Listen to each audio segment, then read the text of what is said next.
Okay, we're live. Welcome to my live stream. This is episode 269. Feel free to drop all junior high jokes right now about that number.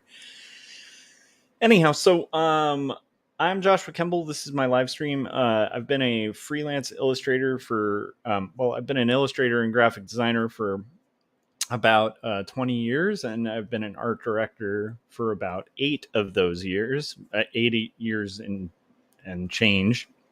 And when I'm not doing art direction or graphic design and illustration, I'm working on crazy graphic novel projects like Two Stories, which is my graphic novel about faith and mental illness that tries to destigmatize hard conversations about mental illness.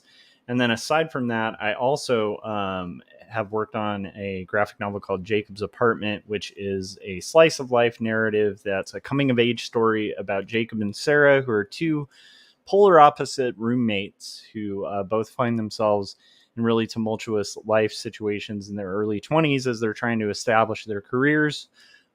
Jacob's father is diagnosed with cancer, and so he kind of has an identity crisis and tries to kind of figure out whether he really believes his faith, what existence is all about, and also starts kind of falling in love with Sarah. Meanwhile, Sarah, his roommate, is going through a breakup and kind of reeling and trying to figure out her identity. And as they're doing this, their dreams in their sleep are these really vivid dreams that start overlapping, and their dreams and reality kind of start interweaving. And it is a story that kind of talks about the effect of loss on people, the questioning of beliefs that can happen in the wake of grief, and the search for identity and meaning in a doomed romance story that's similar to, like, if you took Eternal Sunshine for the Spotless Mind, put it in a blender with Ghost World, and you like that flavor, you'd probably like Jacob's Apartment. So pick up those books. I'll probably play trailers for them throughout the stream today. But here's what's on the agenda for the live stream today. I am currently working on a graphic novel called Not Death But Love, the strange supernatural story of Elizabeth Barrett Browning. And it's a historical fiction graphic novel that's about the famous poet Elizabeth Barrett Browning and her husband Robert Browning, and her foray into supernaturalism and spiritualism in the form of seances, Victorian seances, and it's a story full of mystery and intrigue, and it's a story that should have been told about Elizabeth Barrett Browning that hasn't yet, which is actually really exciting. Very close to actual history research based on Elizabeth's letters. So that's what I'm going to be working on tonight. I'm working on that book on page 75, and we're going to try to color the last 3 panels of that page. And in the meantime, I have 2 things I want to comment on that are both inspired by Philip Chandler. So Philip Chandler Arts has a really good YouTube channel. He did a little convention wrap up today, and during the convention wrap up, I had completely forgotten about these people, but he mentioned the Westboro Baptist Church, and I was like, oh my gosh, we absolutely have to watch the Foo Fighters troll the Westboro Baptist Church. I'm not even a huge Foo Fighters fan, but this made me a bigger fan of them. It's one of the funniest things I've seen. And there's a whole series of trolls that they've done like this to the Westboro Baptist Church, but we're gonna watch one of them. The other one that I'm not showing is they dress like hillbillies and do like a hoedown kind of concert and set up camp. But in this one, I think it's just like a drive-by. They literally do a drive-by rock concert to these picketers. So we're gonna watch that together and comment on that. And then after that, inspired by Philip Chandler, he recommended that I check out this guy named Jacques. Now I'm forgetting his name. Look, I looked up the video, so we'll get into it. But it's this fellow named Jacques who had like an idea of circular cities, and I think might have been part of the inspiration of like Epcot Center and a lot of what Disney ended up doing. And it sounds interesting to me because it's got all these elements of things I like. Oh, there it is. Jacques Fresco. How could I forget that last name? It's like a style of art. But I'm really curious to kind of dive in and just like learn a little more about him. So I found a lecture by him from 2011 where he's kind of justifying his position on machine government, which is really interesting. I have no idea whether I'll agree with him or not, but it'll be food for thought, and it should be interesting content to kind of keep us all company whilst we're working on art and art stuffs. Philip said, "Hey, ya, Josh, how's it going, Philip?" Um, and welcome to everybody who's watching right now. I encourage you guys to crack open whatever you're working on and just work away, and we'll all kind of work on our art projects together like a big happy art family. You guys, we're an art family. I'm going to be really corny and Mr. Rogers-ish today. I have a bit of a cough, so forgive me on that one. I'll try to mute if I have a moment of coughing. And I guess that's what's on the agenda. So let's get into the art stuff. So let's take a peek at the page and go to our art stream. Pow! I have moved up here. So this is our art stream.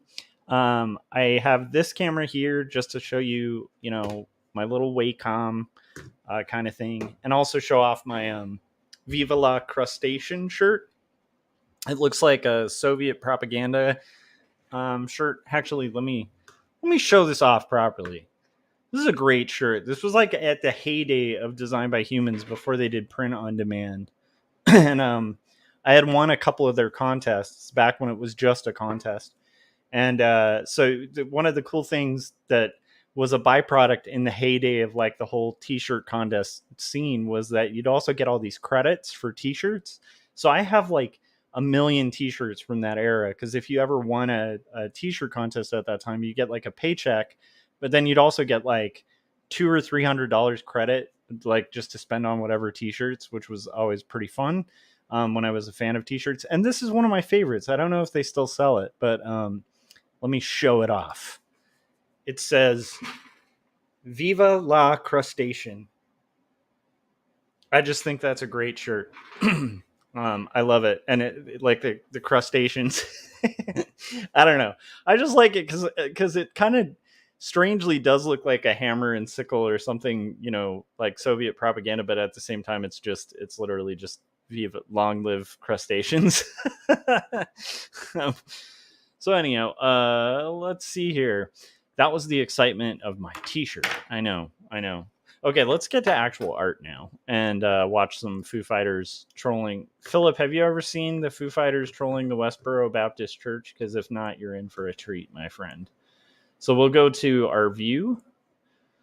Let's do this. And there we go. It'll be a little small, but I think you guys will get the point. And what we'll do is, this one's only like a 2-minute video. Let me see if I can kind of make it a little bigger just for this one. Maybe the Jacques Fresco one will have this small, but I think for this one you need to really see it. So let's try going to this. And before we get into art, let's just have a moment of bliss enjoying this beautiful, beautiful video. Okay, audio is going to be key here, so let me know if you can hear it. Are you guys ready? Okay, here it is on 3, 2, 1. Foo Fighters trolling the Westboro Baptist Church. Okay, this is from the viewpoint of their protest. Foo Fighters on this truck.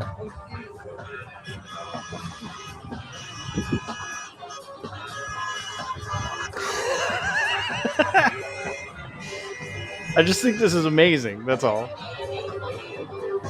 And they're all dressed in like choir robes. It's like the best troll ever.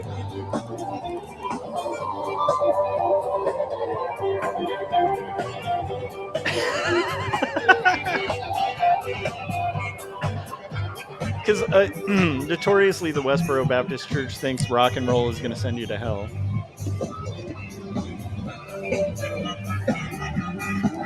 So it goes for about a minute or so longer, but it's kind of amazing.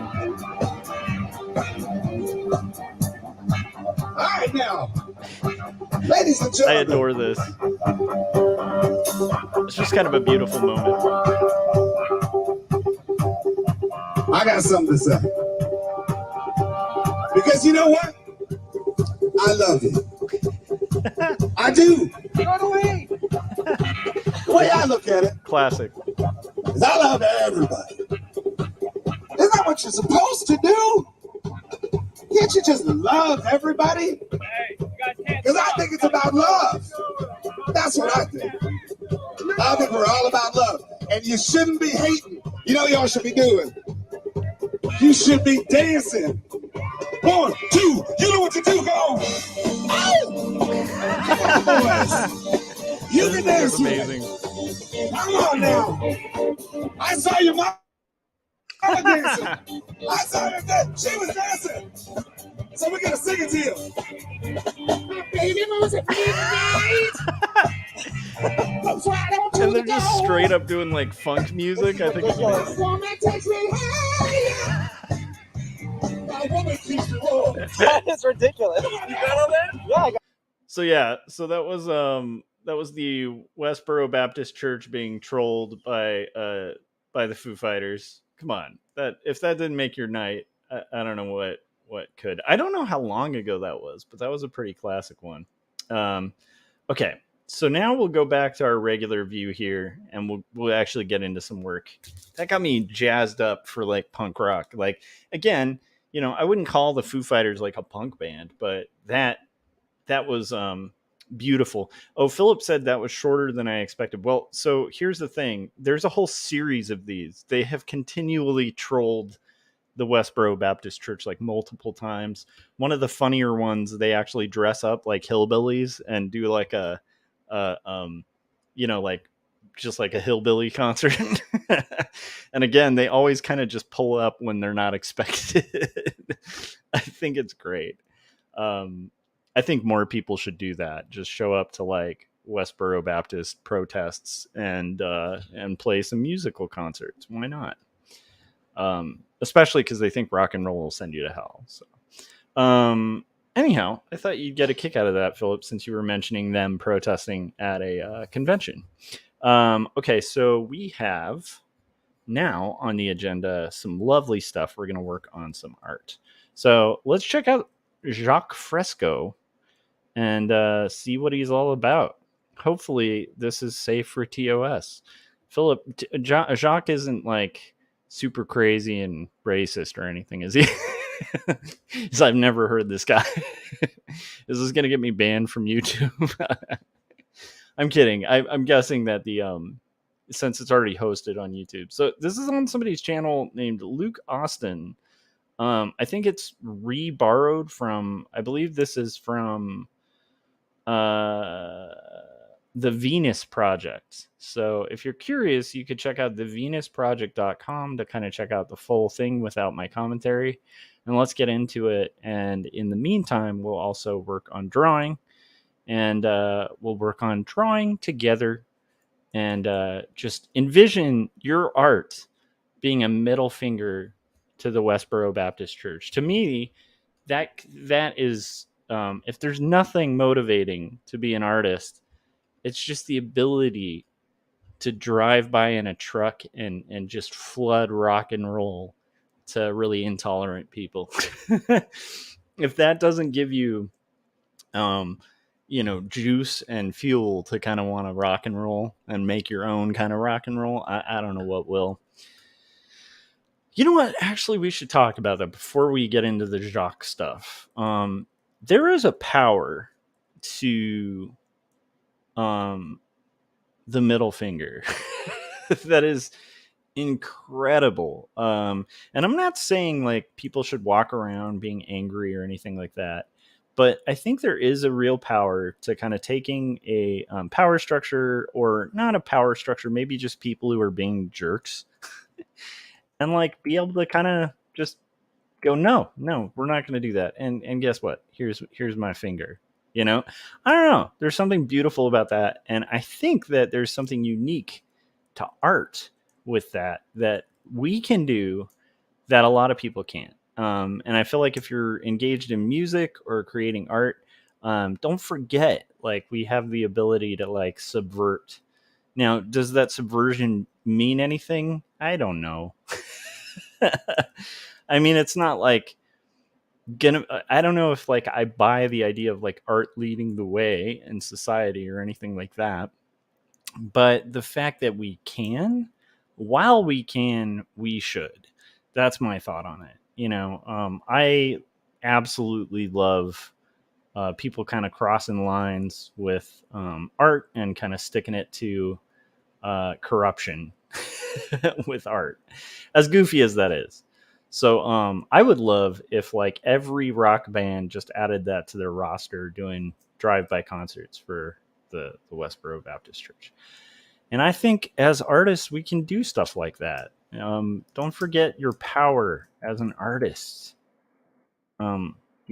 It's corny, but it's like, hey, like sometimes, especially as cartoonists, I think it's really easy. I know for me, it's really easy to forget that I'm like an artist, because it's like, the high art world can be so pretentious sometimes, especially to cartoonists, that it's like you almost want to go the opposite and like embrace just the like the outlaw nature of comics. But indie comics have a real long history of outlaw comics, and don't forget, you can do that. You can be an outlaw in your comics. You are free to do so, and that's kind of a cool thing. So, okay, now that we've talked about outlaw comics and trolling the Westboro Baptist Church, let's get into what I'm doing right now. Is just I'm going to try to color these 3 panels, which actually may not take that long. And that's what's on the agenda for this live stream. Okay, let's check out Jacques Fresco as advised by Philip Chandler. Philip says he swears sometimes, but I have no issue with swearing.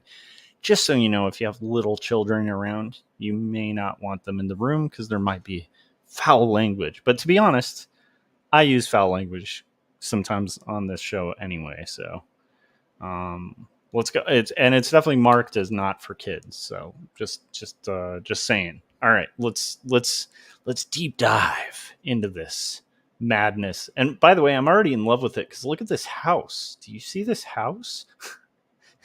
This is like the coolest. Okay, let's watch this. I think that's designed by him. That's kind of crazy. Okay. So this is from 2011. I believe he passed away. There has been a lot of controversy about the Venus Project's concept. Can you guys hear this okay? Government. I want to try to answer some of those questions if I can. First of all, most people can't remember things like the early days of the Vikings. There were men rowing boats, and they were beaten sometimes, and sometimes they were not. Sometimes they used slaves to row boats. With the advent of machinery, it moves the boat much faster than people and doesn't hurt people. So it was not a machine takeover. The boats were operated by steam engines because they do a better job than people. People apparently cannot row a boat move a boat as fast as a steam engine. Okay, so I'm already pretty intrigued by this. So he's basically talking about machines kind of saved people from having to exploit people and make them kind of row a boat. The steam engine kind of stopped that. But it's kind of weird because he's hopping from Vikings to steam engines. I guess maybe this is the beginning, but it's like I don't think all boats pre-steam engine were run by slaves rowing. I think a lot of them were run by people getting paid to do that. So anyhow, just a small point, but again, I'm sure it's. I don't want to nitpick this early on, but that's an interesting one. Let's hear what he has to say though. I'm really loving the even his setup looks really cool. He looks like an art guy. That's a definite art table there. That's a rad rig, actually. If you check out that table, it's pretty cool. It looks like it's got like a mechanical arm under it. This is really cool. I want a studio set up like that. Volga River in Russia, people used to pull boats. They whipped the slaves and they pulled boats along the river. On both sides of the river, they had ropes and they used to pull them. With the advent of the steam engine again, it freed the slaves. It wasn't that men freed slaves. Machinery frees the slaves.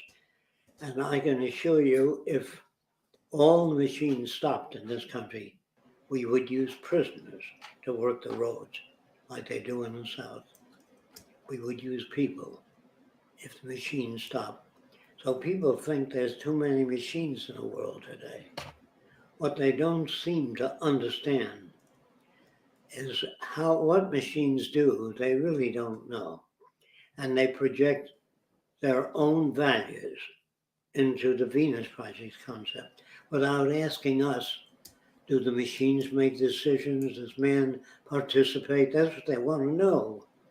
Man will participate until the machine surpasses his performance. And when the machine surpasses his performance, they will use machines. They always ask me, can a machine be more adequate than the designer? I know a team that worked together on automobiles, and they can't run as fast as a car. Machines seem to always surpass the performance of the designer. A designer that designs machines with perfume and bottles filled with 100 spigots at once. Those bottles move by faster than any designer can move those bottles and fill them with perfume, milk. I mean, he's got a point. Like automating systems does make things more efficient and quicker than human capability. Even like automating math, for instance, by machines made equations that human beings couldn't possibly calculate in like a lifetime possible. We watched a video a bit ago about the human genome, and part of how they were able to map the whole human genome was like computation. I mean, that wasn't like one guy with like a notepad counting and writing every single part of the sequence of DNA. That would be close to impossible. So the advent of machines allowed that kind of innovation. However, it'll be interesting to hear him go on from this, because there is like a big technicality with that, where he was talking about it surpassing the designer. And it's like, does it really though? Because like, for instance, an automobile, I just said automobile. The automobile definitely surpasses people in speed, right? But strangely, right, it doesn't surpass humans in everything. It just surpasses humans in the thing that it's designed to do. So I just want to mention that in case he jumps further. I doubt he will, but that's a fair point about machines. Make things easier most of the time, and usually make things more efficient. Or soft drinks. And when they say, well, what will humans do? Humans today use machine guns, but they do waste a lot of bullets, even in war. I'm not upholding this, I'm just discussing it. And today they have a laser beam on the gun. And if the laser beam is on you and you pull the trigger, bullets come out. If it's off you, you pull the trigger, no bullets come out. Therefore, the Army installs that. It isn't a machine takeover. It's just that machines save a lot of bullets, if you're interested in that. I'm not interested in that, but I'm just telling you what machines do. Those of you that can go back in time by reading about the past, you'll find that people that operated elevators were unstable. The elevator was not able to stop exactly on the floor. It took a skilled elevator operator turning a crank to get to the floor. With the advent of sensitive technology. Today you press 20 and the elevator stops on the 20th floor. It doesn't have to go up and down.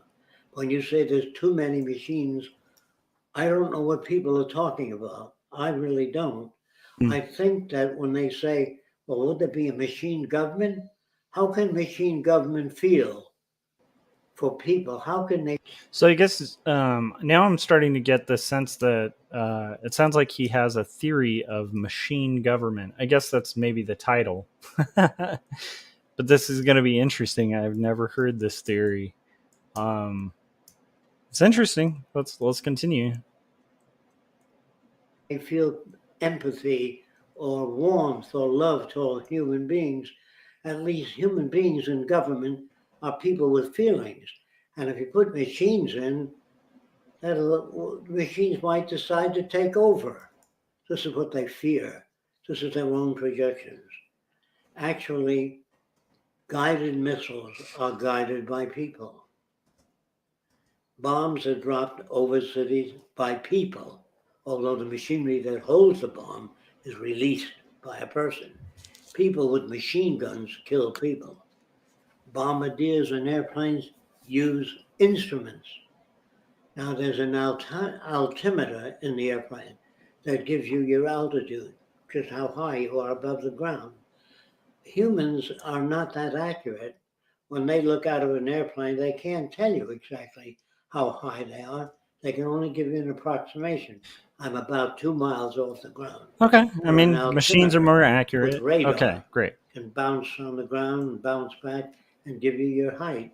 Not only that, from 3,000 miles out in space, we can photograph areas of the Amazon jungle. If the Earth turns under the satellite, we can photograph the whole world and see plant diseases all over the world. In one day, in 24 hours, computers and infrared cameras can show us the condition of all jungles and forests. It would take man a couple of years to go ahead and survey that, to go through the forest and say there's 4,000 acres of contaminated plants, where a satellite can do that. Did the satellite take the job away from people? No, it's been assigned that. In the very early days, men used to trade bushels of wheat for corn and other things. But the estimated Philip was saying, I do find that as he got older, he tended to be repetitive. You have to kind of be patient with him until he gets to his point. No, I kind of like it. There's something about this kind of timing that I actually very much enjoy. Now, those of you who are familiar with my stream, it might be because it's kind of rambly and I'm a rambly guy. So I don't mind somebody kind of taking a while to get to the point. Because I think I get what he's doing. He's kind of trying to paint a picture. He's not just trying to give you facts, but he's trying to give multiple examples to kind of get you in a framework, to kind of see his viewpoint. And it's interesting. And I have no gripe with it. I'm not bored with it yet. My apologies if I keep having to cut in. It's just it's fascinating stuff, and I definitely want to comment on it too as it goes. So, all right, let's continue. I also noticed we got 4 people watching, so feel free to chime in the chats if you guys want. So no pressure, but you are welcome in the chats anytime. You can let us know what you guys are working on. If you prefer to just kind of sit back and just listen to the stream, that's fine too. All right, let's continue. The weight of the guy that's selling the corn seemed to be a little heavier than what was in the bag. Human beings tend to take advantage of other human beings. That's why they sign contracts, because they really don't trust each other. If I say this is guaranteed for 5 years, you say sign on the dotted line. That means you don't take my word for it. People used to take word. Nice. Thomas said, having to make my great niece ramen. Oh, man, that makes me want ramen.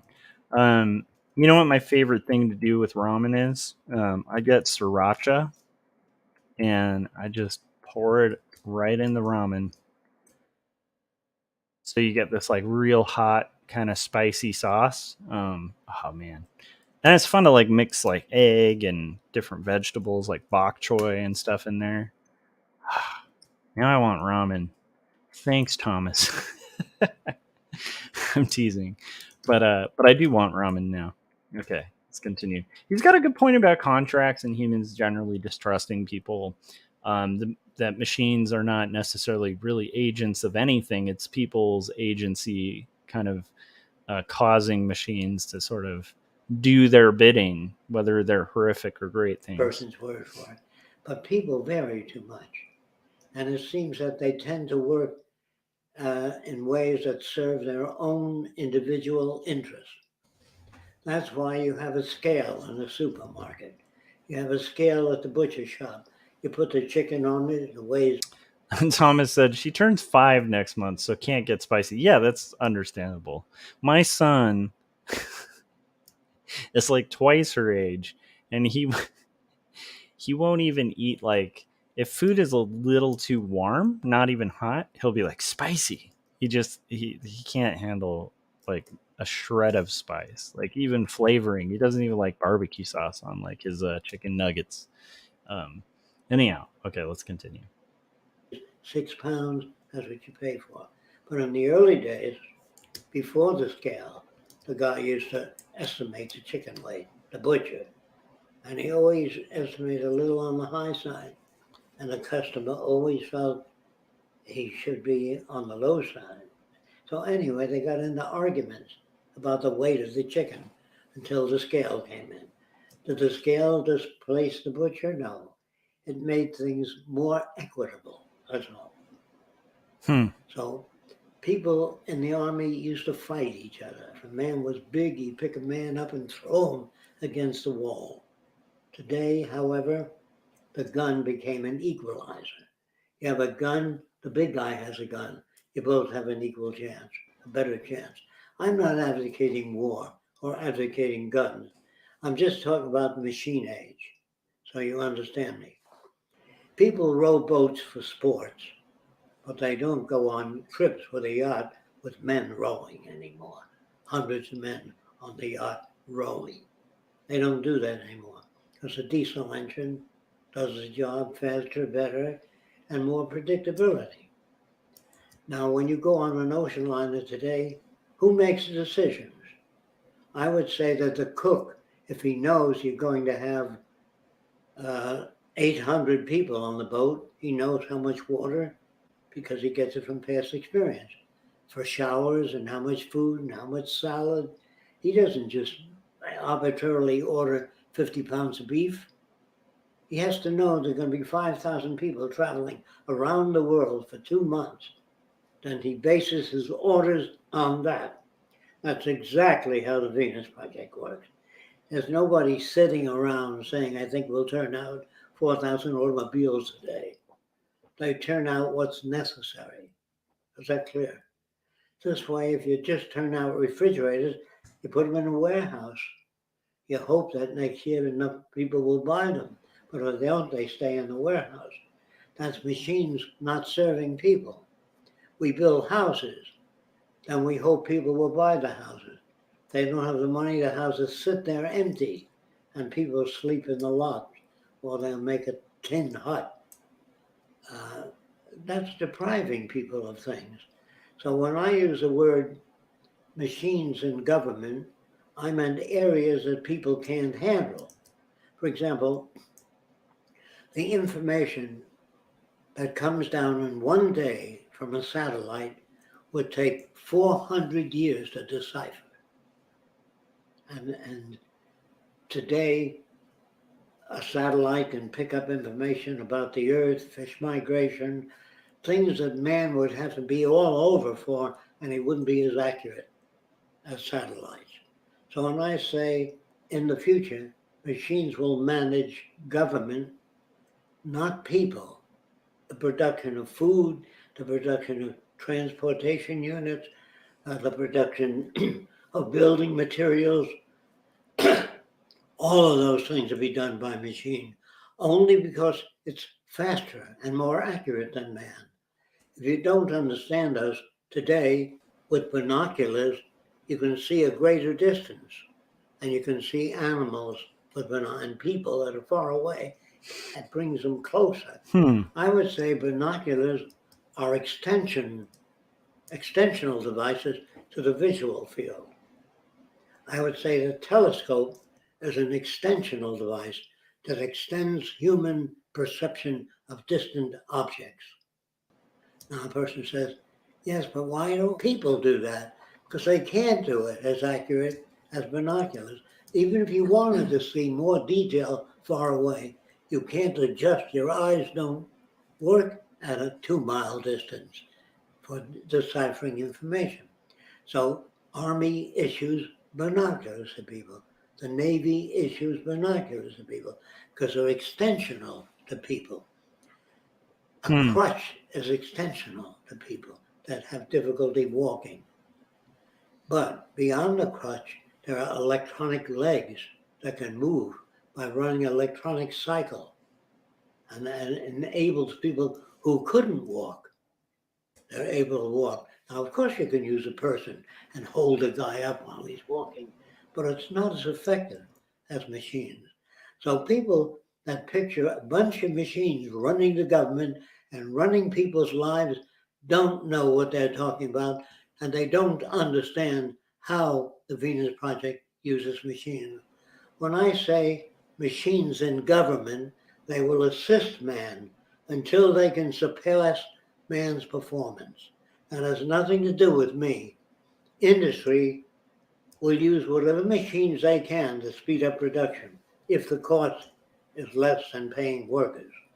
And we know that every year the machines are getting faster, cheaper because they're turning out more, and electronics is much more sophisticated. They have a little unit today in electronics that has over 100 books, which you ordinarily have to carry around. You can read in that machine, page by page. You can even turn the pages without actually picking up a book and turning the page. It hurts to hold up a book. It's And to from put it on the 2011, table, guys. you need lighting. The unit that they make today can house, some of them can house hundreds of books. And you don't, now you can say, well, there are too many machines in the wall. Well, we'll take your computer away, your refrigerator, and we'll take your washing machine, and you can go down to the river and scrub clothing. So I don't think people understand the Venus Project. There are a lot of people that feel very negative about the Venus Project. Unfortunately, they project their own values, or they use deliberate deceptive means, saying a world run by machines without feeling. Machines don't need feeling, or as long as they turn out cool drinks, as long as they turn out bottled water, as long as they turn out baked loaves of bread by the thousands. The machines are all right. They save people from standing near that hot oven, putting in a unit to withdraw the bread. Only machine technology is not used always for the benefit of people. Today, it's for the benefit of corporations. Okay, so far everything is oh, interesting. Thomas was saying, look how machines can increase art output. How much longer would your comics take if you had to do everything by hand? No, I've heard this argument, and like it's an interesting one where what's funny is I do actually a lot of comics by hand. So this one I'm doing digitally, but 2 stories I did by hand. It's for sure a difference in like what you can do very quickly and how quickly you can, like I use Adobe Illustrator and Photoshop all the time. So it definitely helps. Like a machine is helping quite a lot with my job. Now, this is going to beg the question, right, that always comes up. And it's an interesting one that I think years ago, I feel like Andrew Yang, I read a book by him that was talking about kind of automation and the upcoming automation. And some of it might have been a little dire and kind of extreme, but it still kind of pointed out like the amount of people who do trucking in the country and the fact that at some point pretty soon we're going to have fully automated trucks. And So the weird thing is the big hurdle with automated trucks is more local driving, like the big drives on the long stretches of road where there's less complications, because it's pretty much just a straightaway. You don't have all the complications of a city with stoplights and pedestrians and all this kind of stuff. A lot of that they can, already pretty much automate that process, and that's going to be happening. What's interesting is like, what do we do with all these truckers that end up jobless because of the automation, if that occurs? I shouldn't say it is going to occur, but if it does, similarly, like let's say commercial art suddenly gets automated. What do we do with all the artists that are displaced from that? Do we retrain everybody to like code? I mean, I've heard that argument, but like, do we really believe that like that like we're gonna retrain like a trucker who's been trucking for 40 years or something like to do coding on a computer? I mean, like, do we really expect that of people? That's an interesting thing to kind of bring up. I'm curious where he'll go with this, but to me, that's the instant question that's begged. It's like, yes, machines do help people do things quicker, for sure. But like each innovation he's talking about has cost some jobs. Now, I have heard a really compelling argument that historically there's been like prophesying of doomsday based on innovation for ever. Like when the car was first automated, they're like, oh my gosh, what's going to happen to all the carriage writers, right? It's like when the book printing industry became more revolutionized, it's like, oh, what's going to happen to all these guys who write manuscripts, like, who copy manuscripts, like, um you know I feel like every time there's innovation there is like this big panic, like, oh my gosh, it's over, everybody's going to be out of a career. And then strangely enough, like jobs just kind of come out of the woodwork, sometimes due to the innovations. That doesn't mean there aren't costs along the road, though. So it'll be interesting to hear him kind of address that. Um, and Philip was saying it won't be overnight, but jobs will be phased out over time. Yeah, that's a pretty good point. Thomas Adams said, "What do we do with all the people who clean horse poop in cities?" I mean, honestly, I hate to say it, but there is a cost. Like some of those people probably ended up like really direly affected. Like as much as their job sucked, it was a job, and it's like so. I kind of anyhow when Andrew Yang talks about this stuff, he's a big proponent of UBI, which I think I've come around more and more to the idea of UBI, not like a full socialistic system, but I think the idea of a universal basic income would be possibly possible. It's hard to kind of figure out fully. I know that like Elizabeth Warren's done a lot of work on it, and written books about universal basic income, what that would look like. It's an interesting thing to consider. There's a lot of thinkers on it. Strangely enough, I've talked about this guy, and now I'm blanking out. Let's see. It's he's one of the founders, and now I'm blanking out on his name. It'll come to me. Anyhow, one of the early one of the people who inspired the Constitution was like a big proponent of the idea of universal basic income too, and his argument was based on property rights, being that you can't really technically say that anybody has right to land, because even land that you purchased was taken from somewhere, but it's all on this earth that's like full of resources that we all naturally are endowed to. And so he made the argument from a like kind of almost scriptural standpoint. And it's killing me that I can't even remember. It'll come to me, his name, but unless somebody might actually remember it. But at some point it'll come to me. But anyhow, like so the basic argument, the premise of it was that basically we need to make sure that people are compensated for their like square footage of land or whatever. And this was just envisioning in America early on before, we founded it and stuff, like before we really established everything. And it was really interesting. And I really, it's bumming me out that I can't remember the guy's name. And I've read the paper too. It's really good. It's like a document that he published, and it's got a really weird name that I'm also forgetting. But anyhow, so it's not a new idea. It's an idea that's been around for a while that isn't all like fully tied in with like full blown socialism.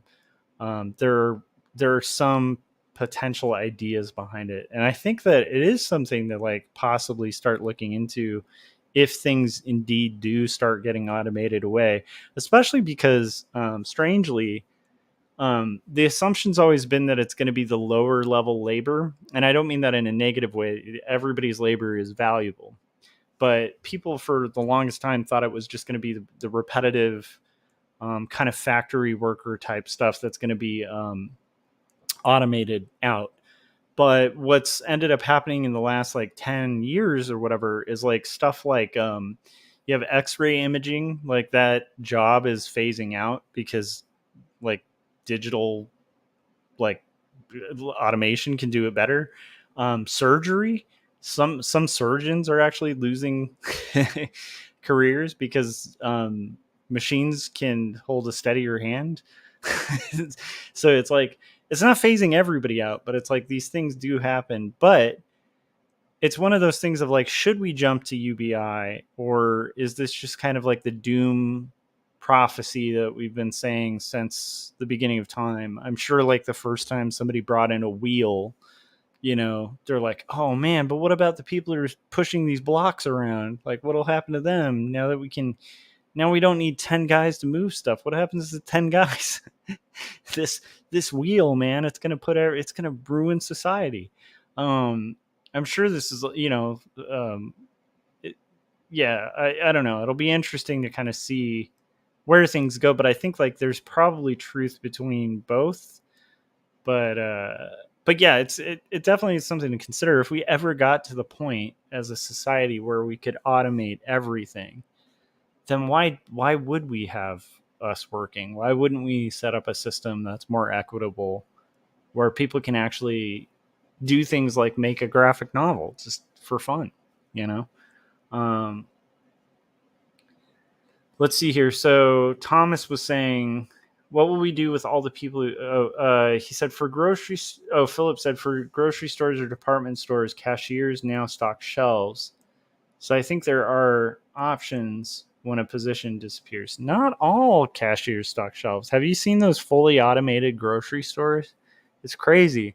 There's actual grocery stores that will fully stock even shelves. Like they have the shelf lined up, and then like the shelf is like attached to, I think, like a little back stock room.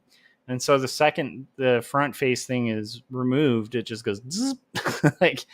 And what's weird is I think it even queues the order for the new item when it runs out. So it can measure like each stack on the shelf. I mean, these are only like a few. I think there's one in Japan, but I believe as like the shelf gets down to like 2 or 3 items, it'll just send the order. Like it just queues the order. Like you don't even need somebody doing purchasing, which is kind of insane.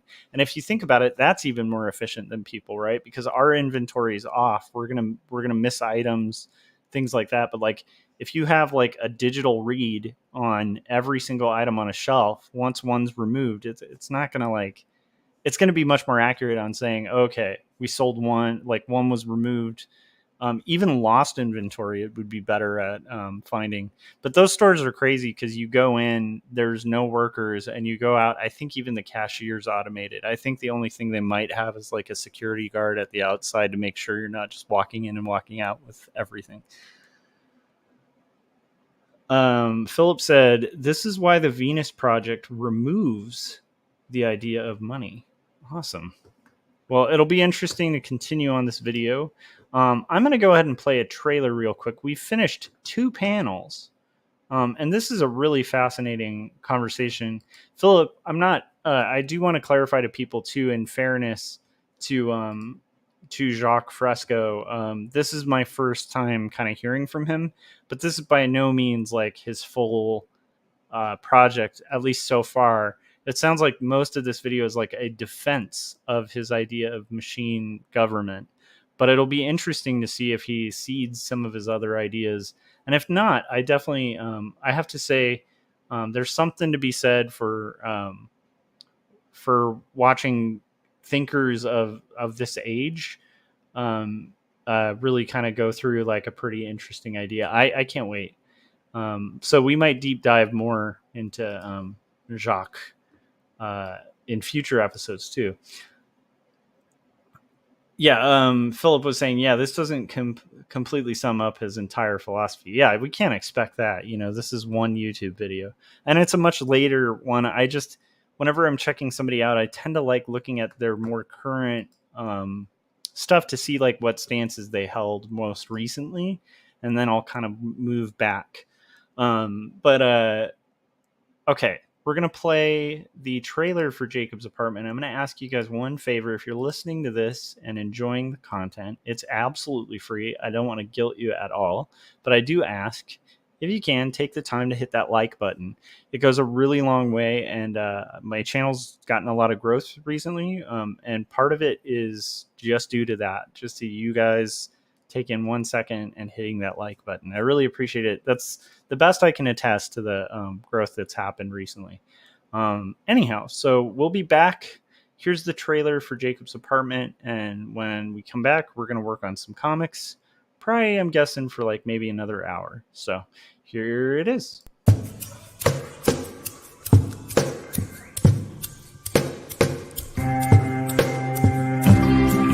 Speak clearly, it seems that only in dreams can we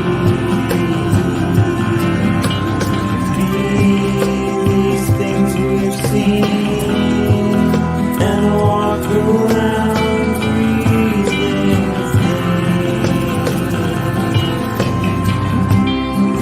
I don't know the part to play in this heart of mine. There's dissonant things, they split at the seams.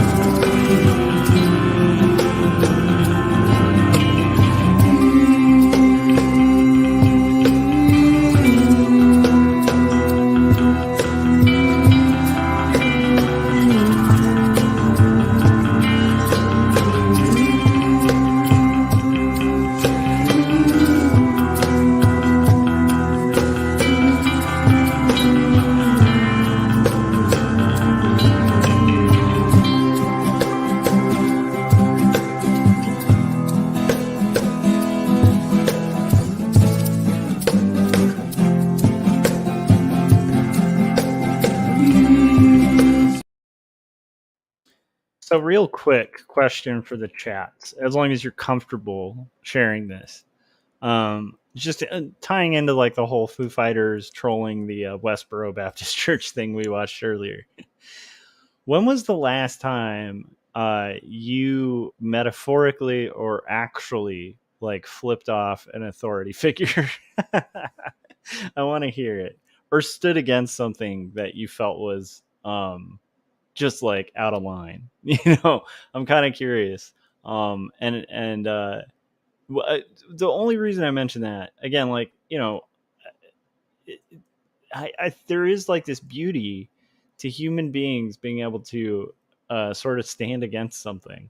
It doesn't have to be like the most beautiful thing, but I will say the few times, or I shouldn't say few, the times in my life where I've kind of stood my ground in the face of like authority, when I should have, have been some of the most liberating moments, because you start realizing like, oh, I'm not under, the thumb here. I have agency.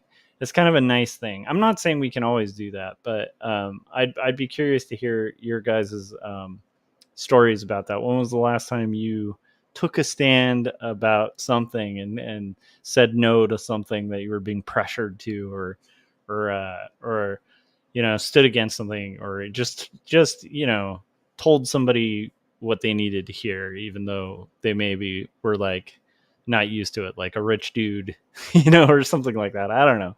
I thought it would be fun to kind of get stories like that going in the chats. I don't want to go too negative, but to me that's really interesting.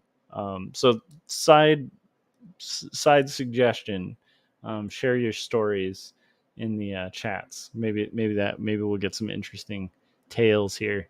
Okay, let's continue with Jacques Fresco. I'm interested, Philip. Thank you for the suggestion. I also want to throw this out to anybody watching these. If there's a thinker you really find interesting, that you think maybe I'd want to kind of check out on these streams, like while working on art, let me know. And if they sound interesting to me, I'll totally consider it for the stream.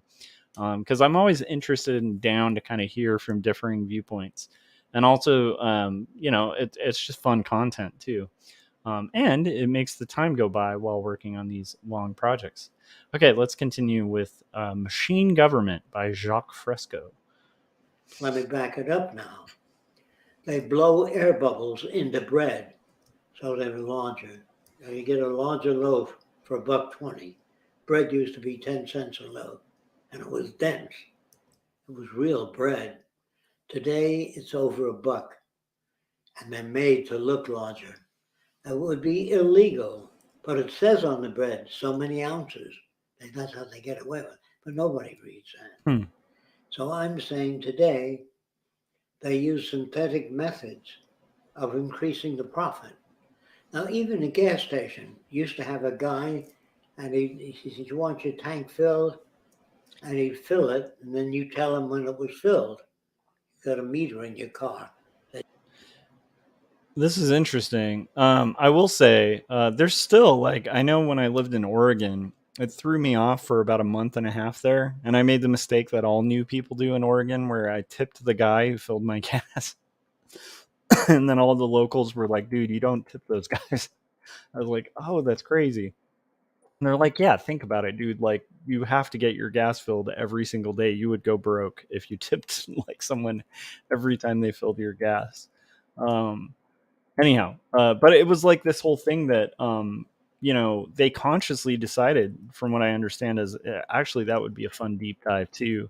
As a state, they decided to keep the filler job, um, even though it's like it wasn't necessary. They decided to kind of keep that as a rule to keep people employed, and guess what? They still have it, and it still is a viable career for people. Maybe not a career, but like it's a good starter job. Um, and that's pretty awesome. So, and I will say, you got kind of used to it. Like at first, it was weird because I come from California, and again, like it's just a mentality here in the U.S. where it's like, no, I don't want you to do that. I want to do it. Like, let me do it myself. Kind of attitude. But there was something really nice about pulling up to a gas station, having somebody come up. They do everything, fill your tank, and you drive off. I think he's going to get into the meter, though, so I don't want to derail from his point. I think he's going to talk about the meter in the car, which you could judge whether it was full, and now you have to rely and trust the meter on the machine. It shows full. But today, when you put the hose against the car and you press 5 gallons, you get 5 gallons. Of course, I can tamper with that, but I'm not dealing with that. Machines, if you go to any modern hospital and they're doing surgery, the machines check your body temperature, your pulse rate, your heartbeat, and the doctors go by those machines. They don't have the time in operating to check all those things and stop the operation. If you took the machine technology out of hospitals, the death rate would be much higher. I don't know what people are talking about. You fly in an airplane at 6 miles above the earth. They pressurize the cabin so that the air pressure in the cabin, outside the cabin, is a vacuum. You couldn't breathe out there. So they have air pressure in the cabin. That's all done by machine. The amount of pressure, the amount of oxygen in the air. Thomas Adams said, "When I was a kid, all gas stations had attendants. I remember when it switched." Guess I'm old. Yeah. I will say it was cool. I enjoyed that a lot when I lived in Oregon. The fact that they still kept attendance, and it's funny because people will always. This is another thing to just be aware of as like AI kind of creeps into territories. There is a way to just go, no, we aren't. We're actually not going to just have people pump their own gas. We're actually going to keep this around because it keeps jobs. And people are, usually will make the argument like, but that's totally wasteful and terrible. And it was actually really beneficial for Oregon. Like they don't lose revenue from it. It actually increases employment, and that increases their tax revenues from, employment. So it's, there's some things I really liked about Oregon. I think the sales tax thing is awesome in Oregon too, where, if something said like 99 cents, you're getting it, like you give them $1, you get a penny back. It's kind of a cool system. So the taxes, while I think the state taxes, from what I remember, are pretty high, it was kind of cool because it's like you really know what you're buying and when you're spending money on taxes. So there's not as many hidden taxes. That was cool. The liquor laws there were insane though. But anyhow, let's continue. We don't want to go on an Oregon thing. But that would be a fun thing to explore on this stream, is like gas station attendance in Oregon. Okay, let's continue. All that's automatic, and so is most operating procedures are based upon techniques that worked. But in the future, there will be more machines in hospitals. Now, if there's a power failure, say due to a storm or hurricane, where the nation loses its electricity, in hospitals today, the generator goes on automatically. So the minute there's a power failure, surgery can't stop in a hospital because there's no light. So when you say there's too many machines in the world today, I don't know what you're talking about. If machines displace jobs, that's the misuse of machines. If they make machine intelligence with weapons, that's the abuse and misuse of technology. The Venus Project only wants to use technology to enhance the lives of all people rather than a selected few. And if somebody is against the Venus Project, please give us statistical evidence as to what the matter is with machine government. You say machines can't handle everything, People say that. Neither can man. Man can't handle everything. A very good person in an airplane can't take over the plane and fly it if the pilot dies of a heart attack. There's very few people in the airplane. Can you fly it, get in there, fly it? No. So you've got to be ruthlessly honest when you write about the Venus Project. And if you're religious, if you belong to the religious right, you say the Venus Project has no soul. It also says in the Bible, judge not, lest you be judged. Or he who is without sin, let him cast the first stone. So don't cast any stones at the Venus Project till you learn about it. And then you check it out with us if you're not sure of the meaning. Interesting. Thomas says, I knew somebody from Britain. Took me a while to get used to the sales tax, that it wasn't factored into the price, but the U.S. does have almost 2,000 tax districts. Yep. But if you just write a bunch of articles saying the Venus Project In California, we believes more definitely in have sales machines tax than they do people, that's slanted and dishonest. That's thou shalt not bear false witness. When you read your Bible, if you understand it, just say, I don't know how the Venus Project makes decisions amongst alternative possibilities. If you present the Venus Project with 5 different possibilities, who decides which is used? That's the question you ask. How do you make those decisions? You don't say, my God, somebody has to decide it. And I don't like that. I like participatory democracy.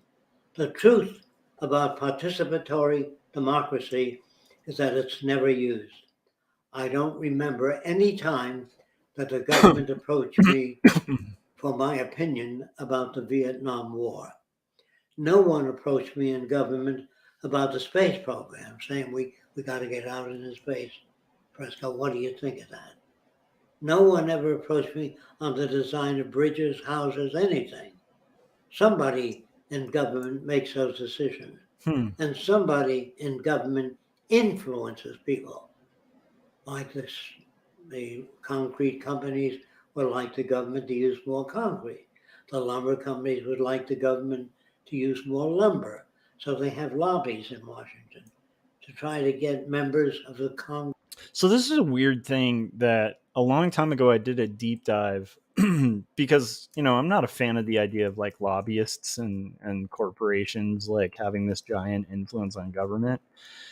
And I think from what I saw, strangely enough, like for problems in government, like lobbying doesn't have as much of an impact as we think, which is kind of shocking. But it's like if you look at contributions to campaigns and stuff like that, it's relatively insignificant compared to individual influence. Um, and again, I know saying that like will probably meet a lot of people who are like you're wrong, but look into it. It's interesting. It surprised me because I was always of the impression that that's like one of the biggest problems in government. Um, you know what's interesting too, you know, just to provide like a counter argument, um, you know, we do vote for like the Congress people who go up there and make the votes regarding war and stuff like that. So we do elect representatives, and we're in a representative democracy. Do they always represent the people? Probably not. There's really shady things like the Electoral College that can override the rule of the people. I know it has its own purpose, I guess, but to me, it's still never really made a lot of sense. So there's things, you know, but I don't know if I'm ready to fully throw the baby out with the bathwater when it comes to democracy. But I am always interested in hearing a different viewpoint. So let's continue. Congress to appropriate money for wooden houses. Most prefabricated houses are made of wood. But is that the best thing? Well, it's the best thing for the lumber companies, but not for the public. Because if you make a house out of wood, you have outgassing from plywood, you have respiratory disorders, you cut down the forest. If you make your house with an aluminum roof, it's less apt to rust. And aluminum reflects 75% of the heat, although normal people think aluminum has to get hot as hell. That's their own projection. The actual physical conditions of aluminum are available on your website. You can get that information. So you don't have to take Fresco's word for anything, or you don't have to believe in anything the Venus Project says. But you can check out, why does the Venus Project want a machine government? Because man can't handle that information. In the technical age, there's so many new technical developments, and congressmen don't. So I don't think he's wrong regarding houses at all. I think that I was going down like a rabbit hole recently. I'm sure we all have on like the tiny home thing, and there were these instant construct homes that were kind of built with a sort of poly material. I can't remember what it was called, but it was like it wasn't wood for like the walls. And it's more fire resistant and more like better at kind of containing um, insulation and stuff like that. And I think it has like better longevity than wood. And then similarly, like the aluminum roof thing is like a thing with these companies that are kind of starting to make these houses by order. And so a lot of these are like, you know, I think the best known one is like the Tesla home. But you know, those are on the horizon, like as a potential solution. And that I could see in theory like a lobbyist or an industry getting in the way of, because you know we don't want to lose our, you know, cut of the margins of house sales or whatever. If you can manufacture a house in like half the cost and provide housing for more and more people, that's good news for some, but that is bad news for others, right? So, but yeah, I don't think he's off about the aluminum thing. In particular, I think that is a really good solution for like roofs. Don't know anything about it. And technicians would take a long time to tell you what's available. But with computers today, you can find out what the greatest heat resisting metal is today, what the strongest metal is today, its weight, availability, cost, everything. Man would have to go through a lot of files to get that information, whereas a computer can have it right away. All you do is type in the question. So if you say, well, I'd rather do that myself, I don't know what you're talking about. Even stores today have computerized tabulation of cost because it takes two. Oh, let's pause here. There's an interesting thing. This came up with the AI conversation where there's kind of a new conundrum where I guess people have tricked, I believe, Chat GPT into convincingly lying. They've caught it lying, basically. Because it's searching for a query and sometimes it will just invent the answer in a very convincing way to just kind of accomplish the task it's being asked to do. So it's an interesting thing of like the question of, well, like, how do we prevent AI from lying? Because again, it's like an amoral system or immoral. Well, I think amoral would be the right term, right? It just doesn't have moral agency. So how do you, I mean, again, he could make the argument, well, we're not really doing a good job preventing people from lying. So there's that too. But that's a whole conundrum with AI that I've heard multiple people talk about, where it's like, again, like that big doomsday scenario where, if AI, is given a task that's supposed to find the most efficient way to accomplish that task, what's to prevent AI from preventing itself from being shut off? And it wouldn't require agency to do. That would just require a computation where it's like, oh, I could get this done quicker if I don't get shut off. And then what's to prevent it from, say, if it, runs the tabulations and realizes that it'll be shut off, from like, hiring a contract killer from killing the person that was going to shut it off. It's an interesting conundrum of AI. Again, some of that sounds like science fiction, but this is stuff that I'm hearing actual guys like working in the industry discussing as potential concerns and things that they need to build into AI systems to kind of prevent that sort of thing from happening.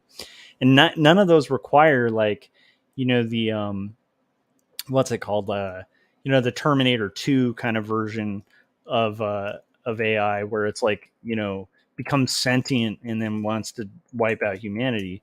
That's not necessarily the big concern. I think the biggest concern would be what happens if the algorithm, like the machine learning of it, causes it to make an immoral decision because it has no moral agency. It just has task and accomplished task, and then it has the guidelines you give it.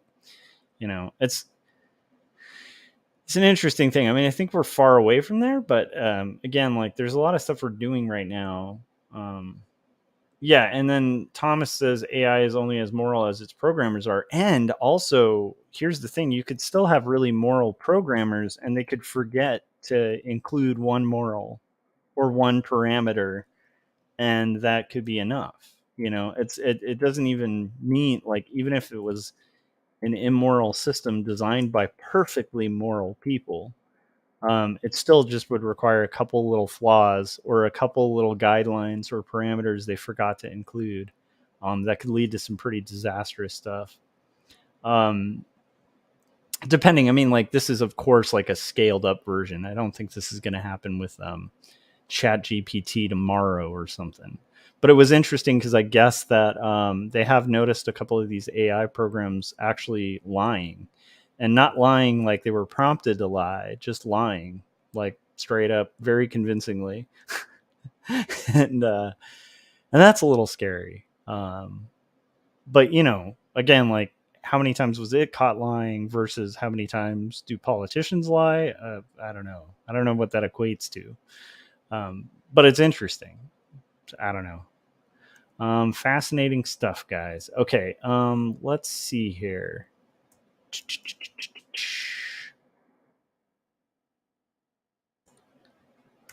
Oh, and I just remembered the guy. While I was coloring, I knew it would come to me. So the forefather guy who was one of the key, like he was a big influence on our country in its founding, was Thomas Paine. And Thomas Paine had a book called, it was a pamphlet called Agrarian Justice.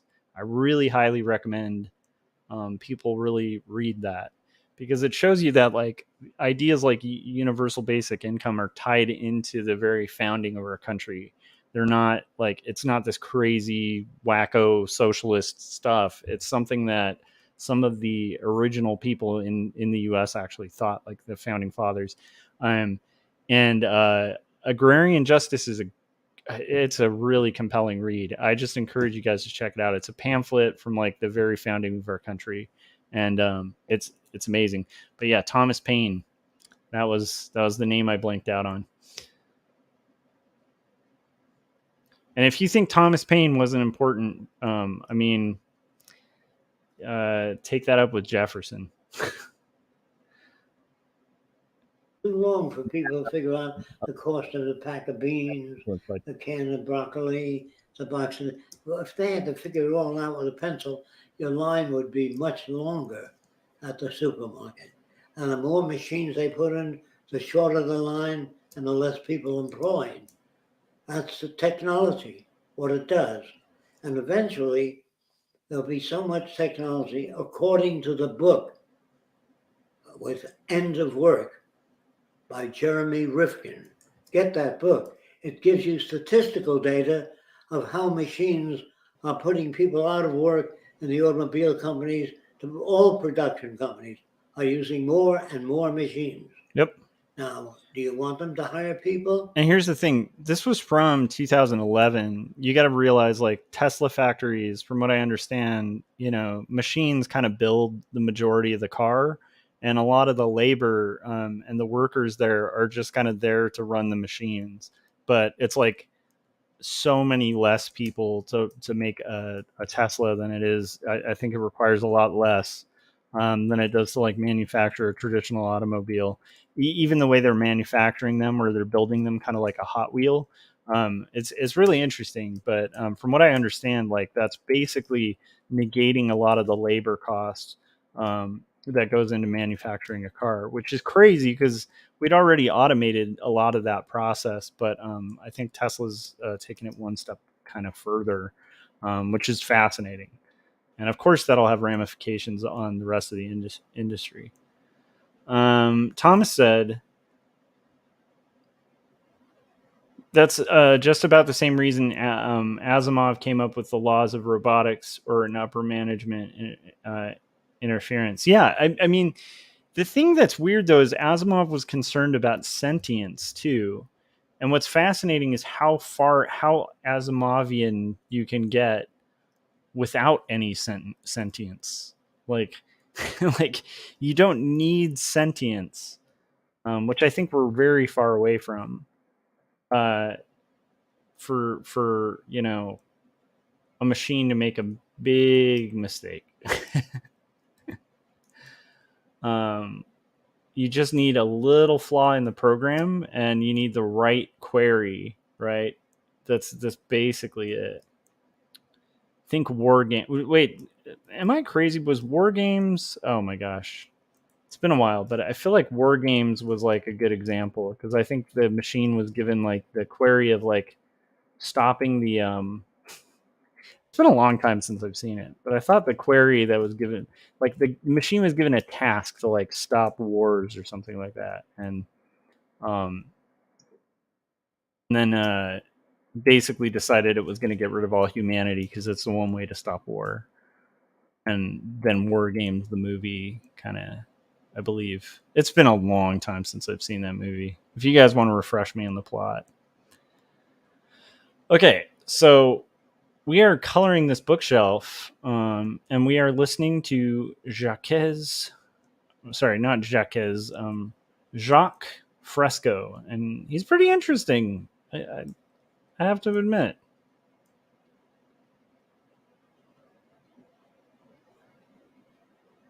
If they hired people, they couldn't maintain the competitive edge. Japan will outproduce us. Japan uses automation more intelligently than we do. In Japan 2011, that was has true. other methods they're using, and they don't share it with other companies. Toyota builds cars its way, but when Toyota builds cars in America, it's cheaper than shipping the cars to America. They buy steel and they manufacture it on site where it's used. So I would say that eventually the money system will be surpassed. How? By automating most factories. And in that way, when you get rid of most people and most jobs, they won't have the purchasing power to buy houses, cars, vacuum cleaners, refrigerators, anything. So it gets rid of And supply that's and the end of demand. the monetary system. Yeah. Fresco doesn't advocate a Venus Project to throw out the monetary system. It's on the way out. It's part of social evolution.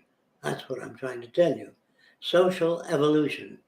If you don't understand me, if airplanes can travel today, passenger airlines, 600 miles an hour, I can tell you, if we're going to be around the next 15 to 20 years, they'll be faster than the speed of sound.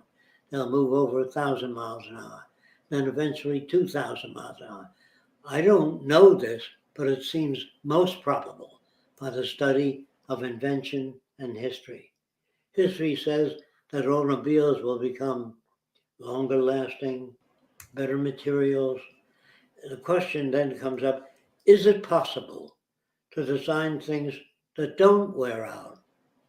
Yes, it's possible if things are suspended in the magnetic field. Hold on a second. Okay, this is a little wacky. You cannot bypass entropy. I'm sorry. Like, that's where you lost me. There is no bypassing entropy. You just aren't. You're not going to. Sorry. No. I'm kind of with him so far. I'm like, okay, so, even if I don't necessarily buy into all of this, it's interesting. But him saying, like, yeah, we can make things that don't, basically give into the law of entropy. What, like, for the first time in human history, we're going to just suddenly break a law of physics? No. I mean, it's not a bad thing to aspire to, but yeah, that's a tall order. That's like, I would say, less probable than like AI getting sentience, in my opinion. But I don't know, if we can overrule entropy, I'm all for it. But sorry, things decay. By rare earth magnets. Yeah, You magnets don't is need not any an answer. lubrication, ball bearings, or anything of the kind. That's one avenue There's no way. of things that don't wear out. I Magnets think that do the wear out. future They lose will magnetism. try to develop things that don't wear out to conserve resources. But today, when things wear out, somebody makes a buck. You have to buy a new one. He's got a point Wore there, out. though. We could make things a little more Automobiles sustainable. wear out, tires wear out.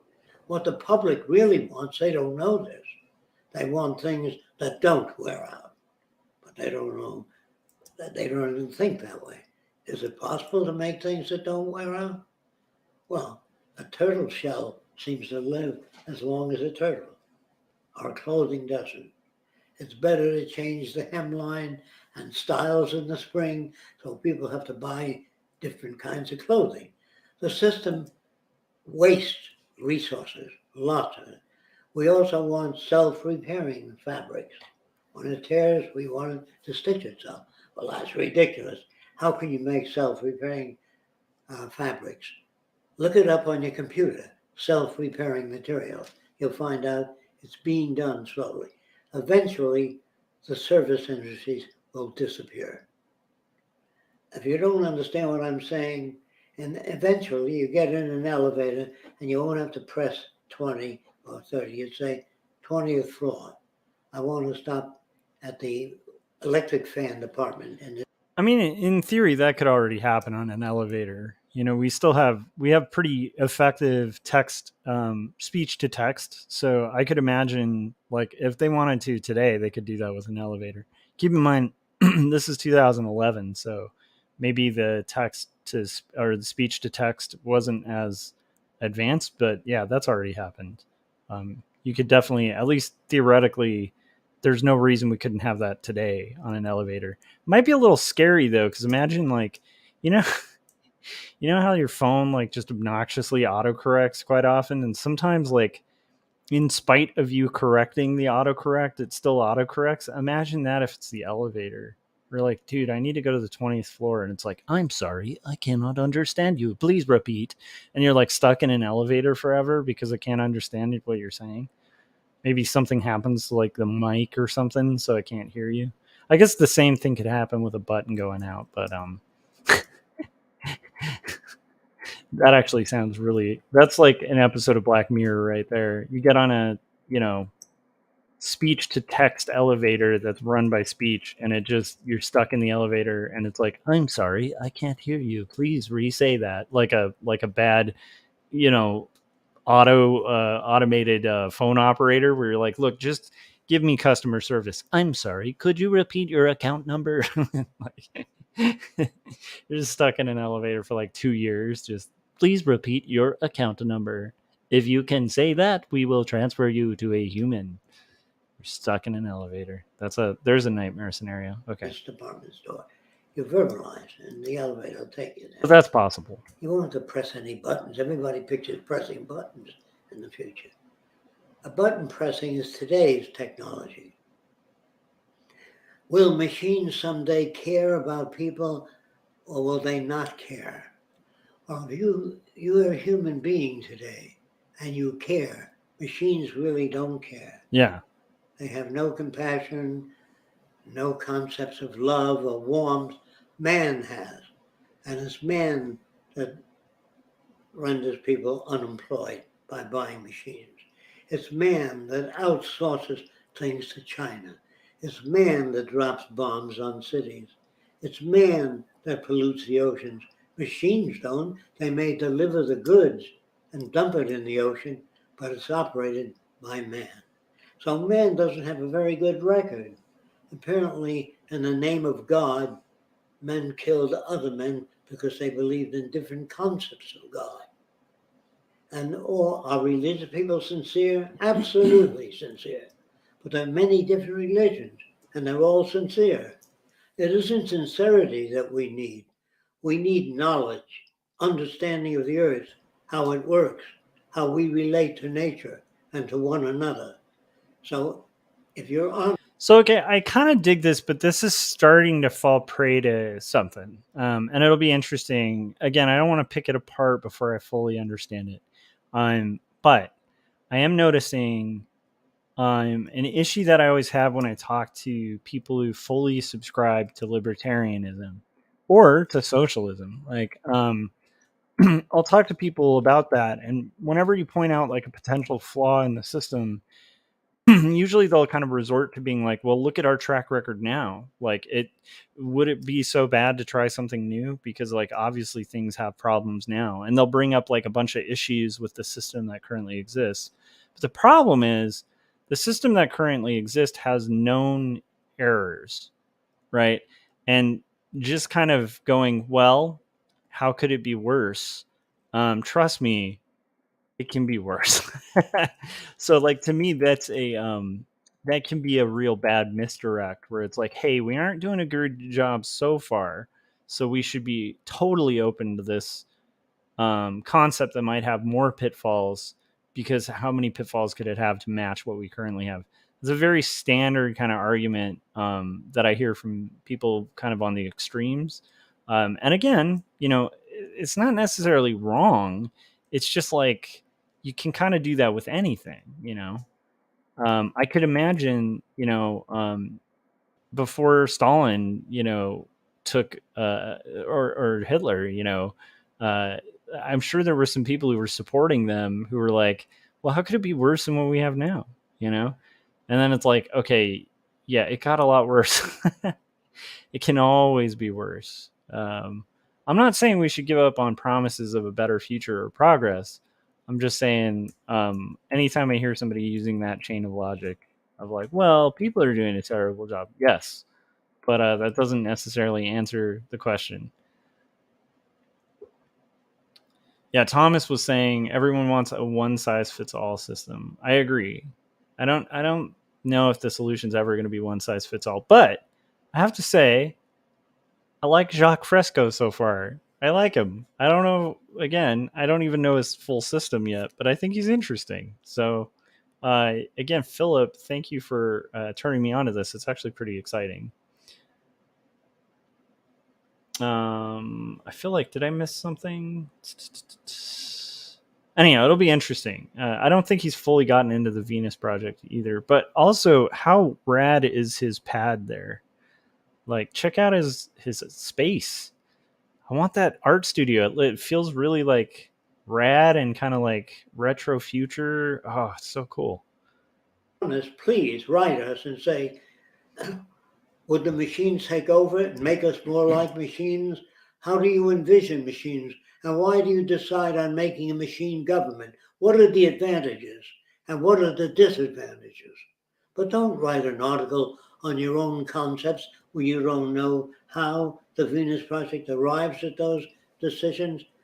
Fresco doesn't make decisions. No one does in the Venus Project. We arrive at them. That means we test different materials, and that which resists heat mostly we use for rocket re-entry or high-speed vehicles, so the heat doesn't burn the skin off. So we have to make high heat resisting metals for rockets. We have to have metals that are lightweight and strong for aircraft.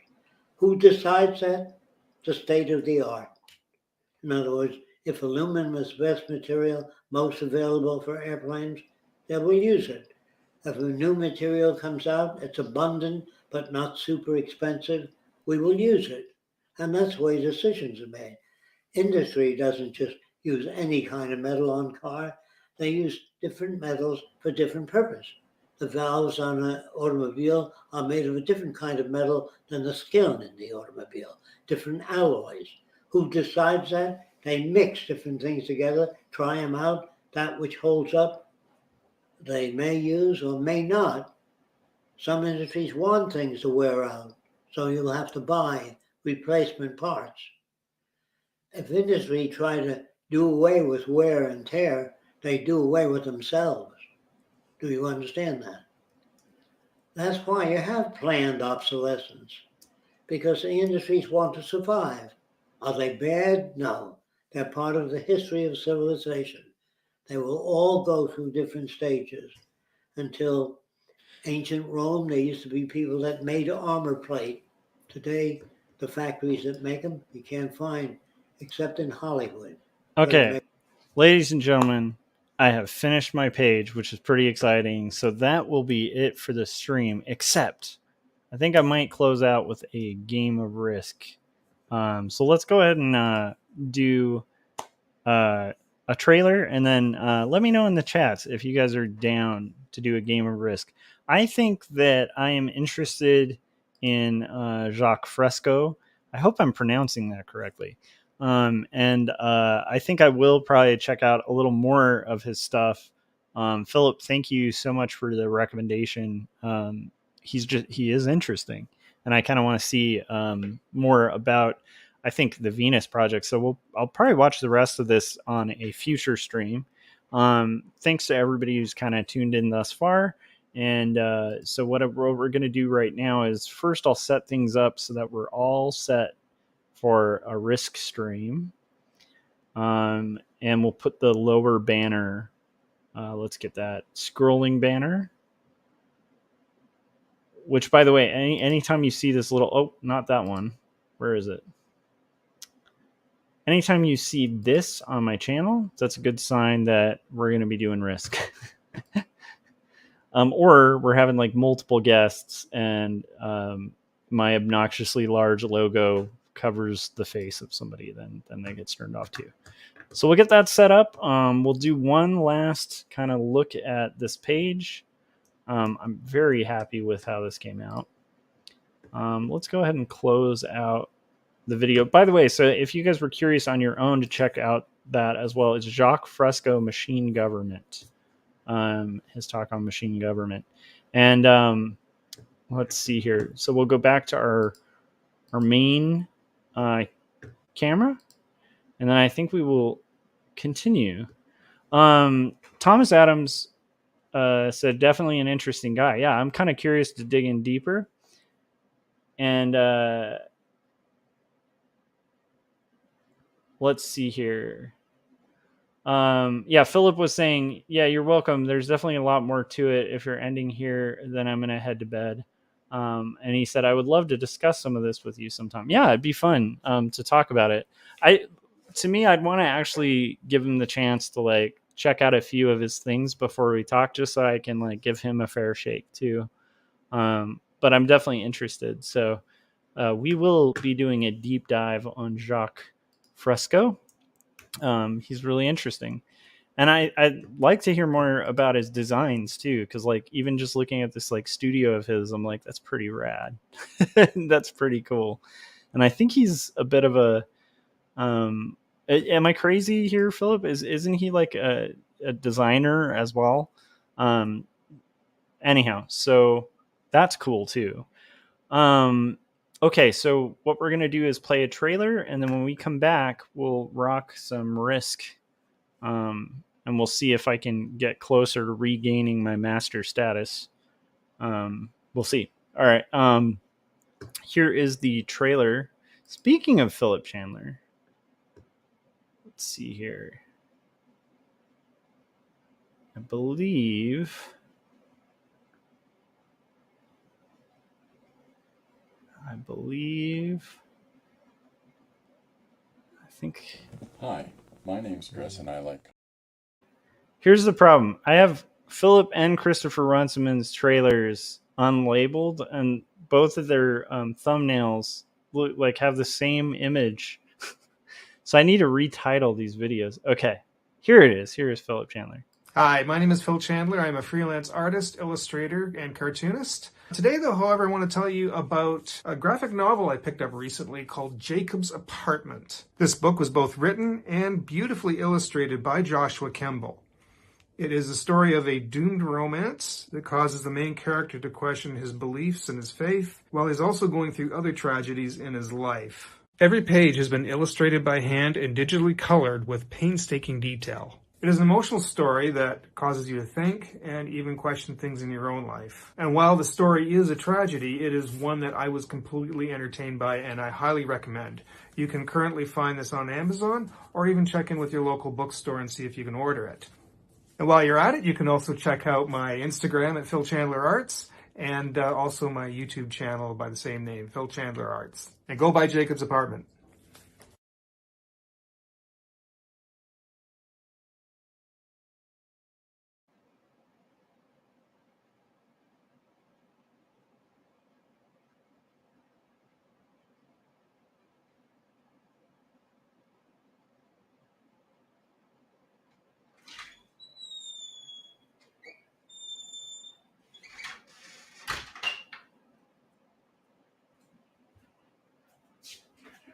All right.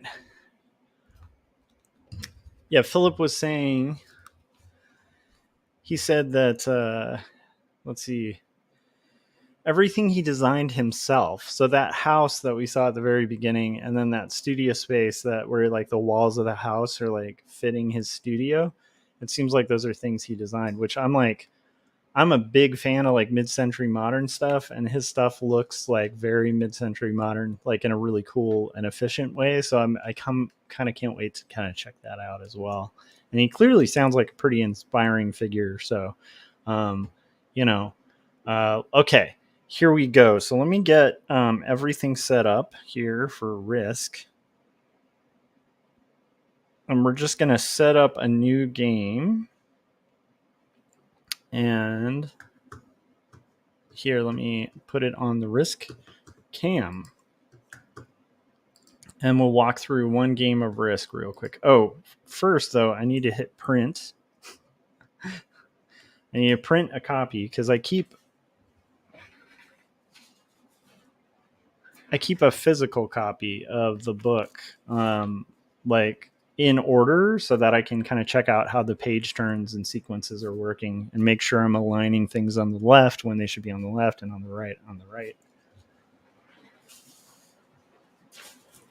So that print is done, and then we'll do a real quick save as a JPEG for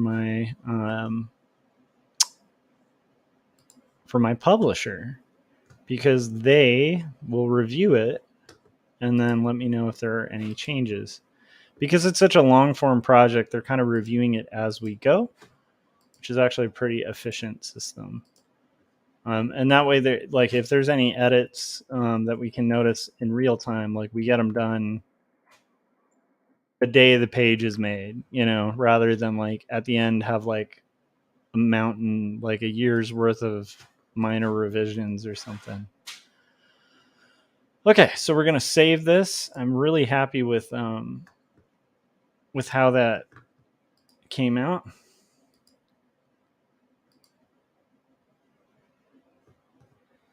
Yeah, totally. Thomas said, skimmed his site, reminds me of some mid-century sci-fi. And I think he was very influential in the mid-century, from what I understand, Philip. So this thing we were watching with Jacques Fresco or whatever is like, I think toward the later end of his life.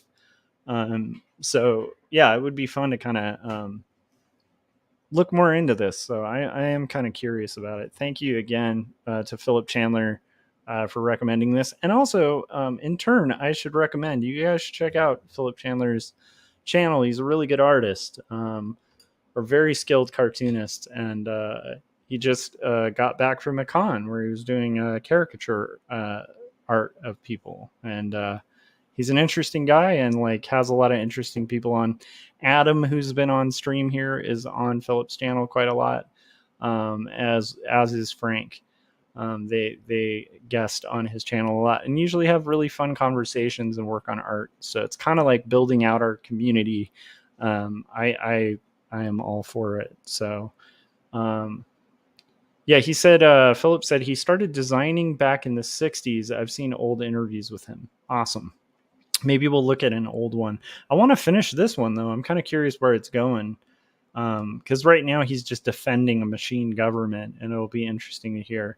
But I'd like to hear him paint his vision as well, rather than just approach it only as a skeptic. And keep in mind also, when I am skeptical and I'm watching videos, that's just how I work, like with anything. But at the same time, I'm kind of analyzing as it goes just to see if it's something like I jive with. Okay, so we're going to create a new game. We're going to play classic. I have it set up so that like if somebody quits out, they can't do the robot cheat, which is very nice. And we're going to just go ahead and play. I'm currently at expert mode, and we'll see if I can retain that. We'll see if we can get 6 players to play. It's about midnight, so it may not happen. We might have to throw a robot in there. Speaking of machines. Philip said, LOL, I'm fading out here. I'm off to the beds. Have fun, Josh. Good night, everyone. Oh, Philip, real quick before you go, what time is it for you, man? You're a trooper. I feel like our time difference is pretty substantial. So, yeah, you should definitely get some rest, especially after a long convention, man. Some well-earned rest. People don't realize this about conventions sometimes, like how physically exhausting doing a comic convention or a giant convention can be, because you have to be just constantly on. And so even if it's a great experience, it's like usually when I get back from a convention, I'm like exhausted. I'm thinking that Austin Tiara and this little blondie, like they both popped up around the same time, so I might kick one, but we'll see. See if we get 6 players. Oh, we don't have a full 6. Yeah, that Austin and Jolly Sarah player are a little suspicious. It's saying let's go, and I'm like, no, I want to wait for 6 players. Or what we could do is kick. Okay. That's really weird. I don't like the 3 of the same icon thing going on there. It's a little strange. So we're going to go ahead and kick Augustine, and then we're going to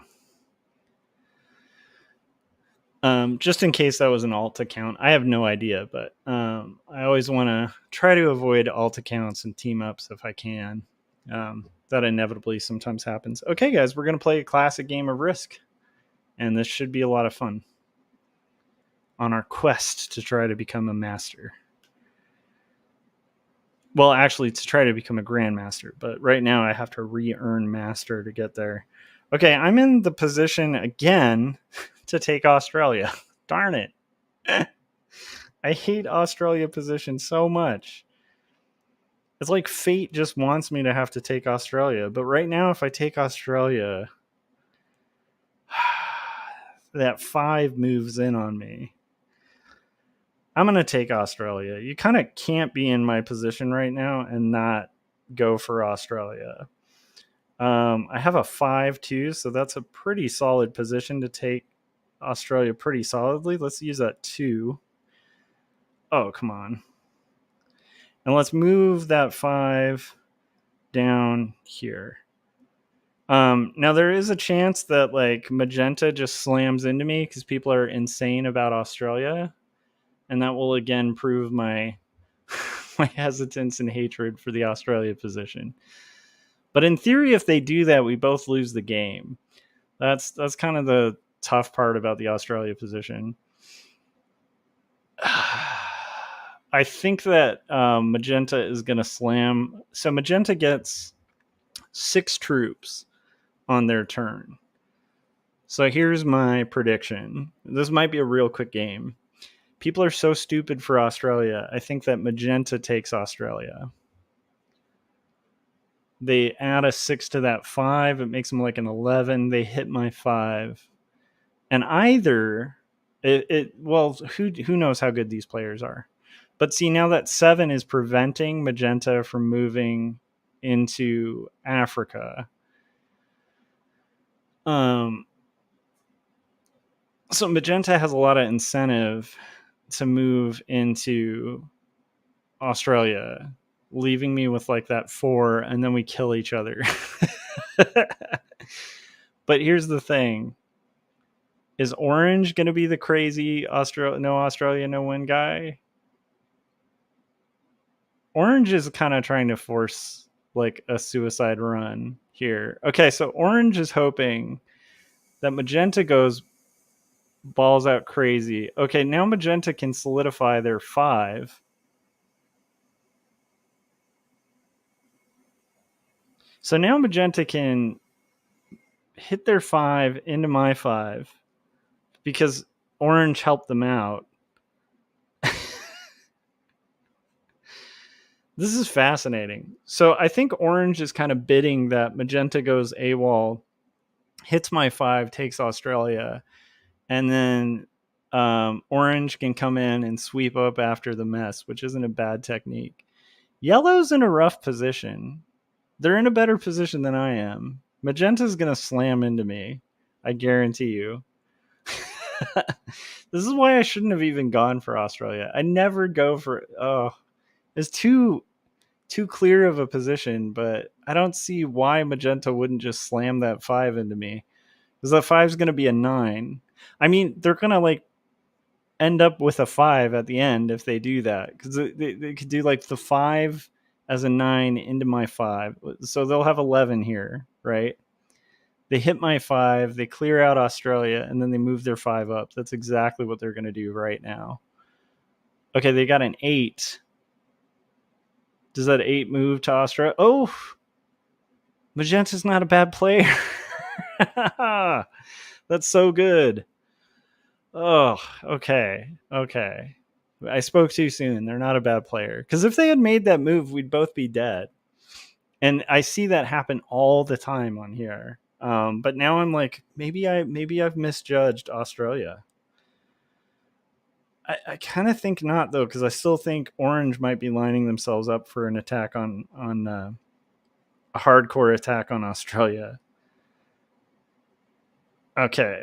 We're solidified at 12. That's going to make it hard for orange to hit me in a turn.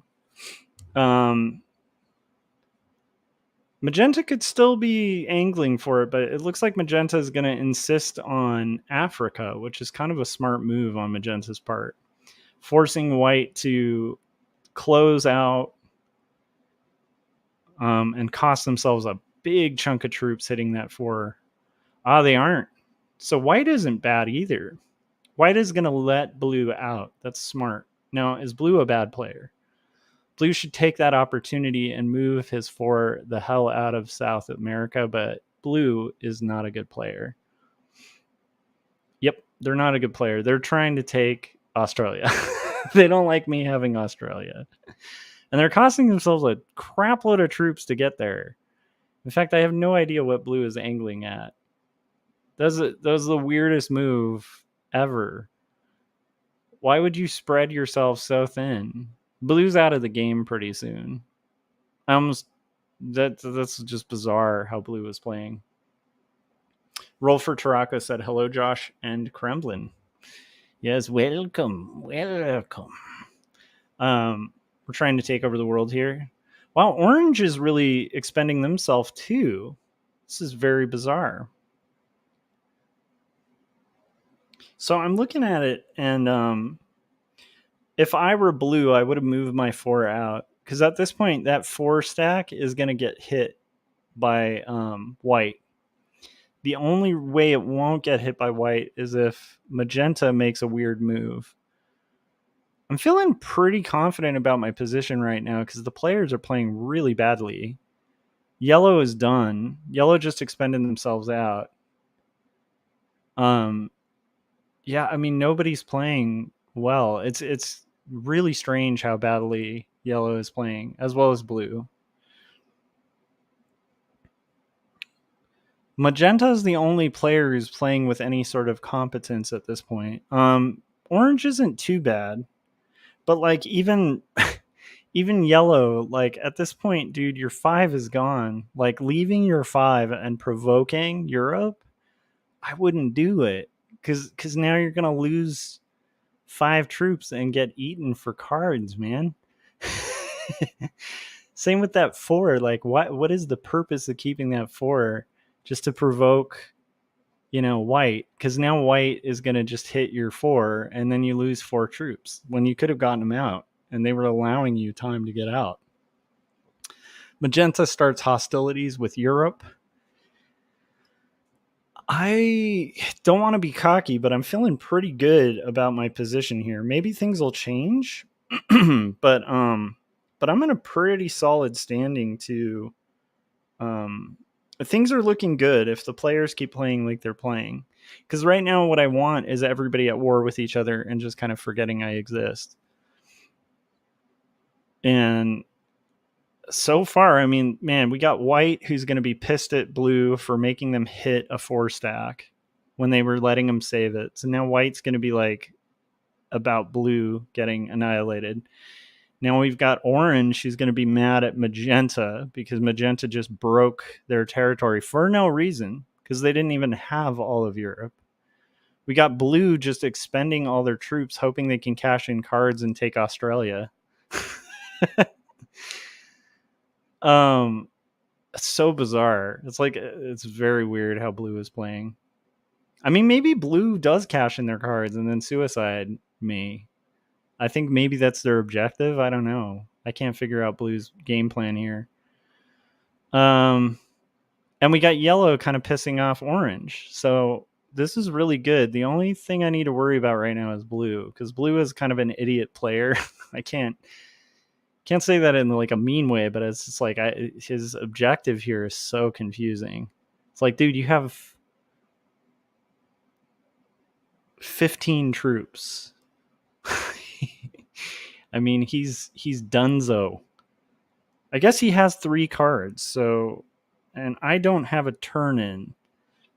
But even if he turns in, all he's going to do is suicide me. So it's a weird play, like, because at most he's going to end up with like, yeah, I have no idea what blue's objective is here. I mean, yeah, it's very suspicious. So Magenta can't close. Oh, they're moving pretty quick. So a lot of people are really expending resources. At this point, I can confidently say if I lose this game, that's a bad playing on my part, or it's because blue like suicides me. Things are lining up. People are getting their territories. Magenta's in a decent position. I could break Magenta, but I don't want to make enemies. The only thing I want to do is really, without expending too many troops, I want to disincentivize blue from kind of getting in my grill here. I think that is white in a position to eat blue? White should, at this point, eat blue for their cards. But they have to break through that 7 to do so. So white will not kill blue. Right now, orange could probably possibly kill blue if they have a turn in. Blue does not have a turn in, so blue's in a bad spot.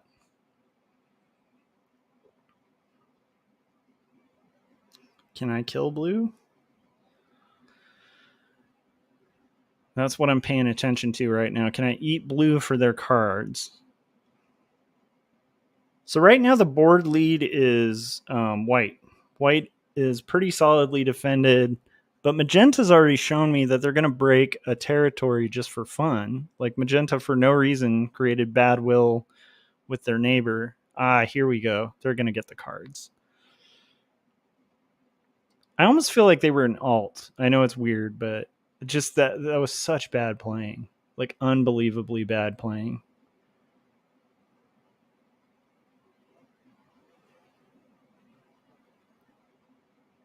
So orange takes blue and gets 4 cards, but has also cost themselves and they don't have a turn in. I love it. This is good news.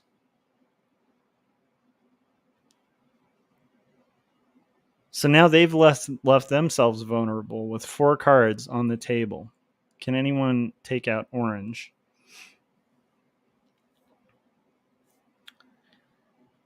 Now we've got yellow, who's in a bad spot too. Yellow's trying to make the play for North America, but I think at this point it's not going to happen.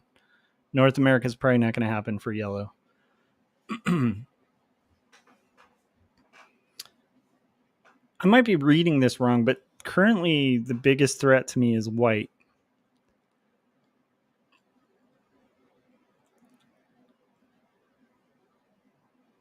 Magenta too, but Magenta did that kind of hasty move with orange, and I'm curious if Magenta will kind of push more hostilities. Some of these players, though, are playing so weird.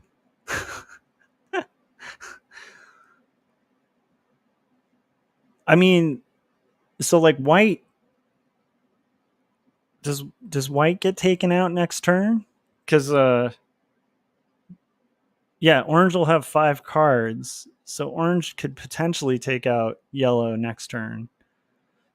And they're abandoning North America. Very strange move. Very strange move.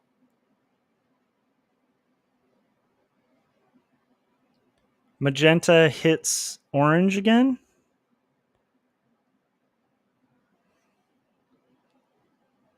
And let's see what we can do here.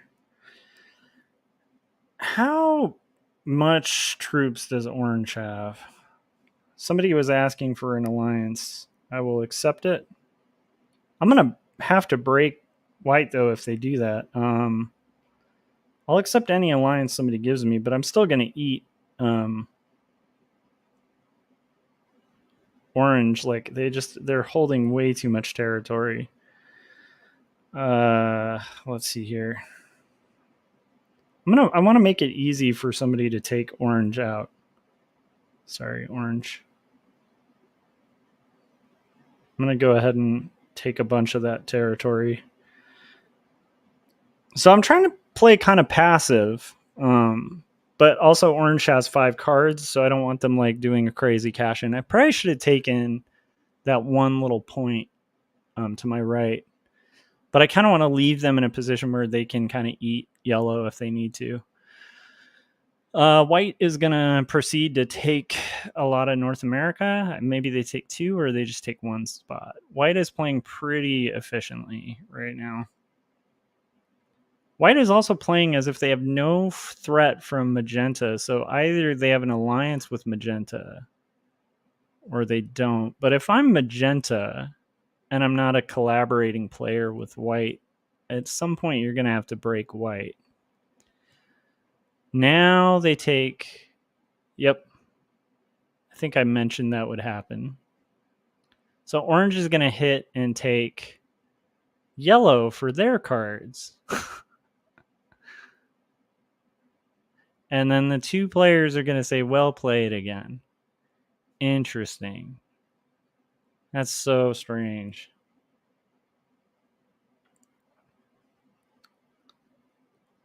So they're going to get 10 troops. And then they're going to keep their 8 in my territory. Now, they are in no position to defend Europe, but we have a real problem here now with white.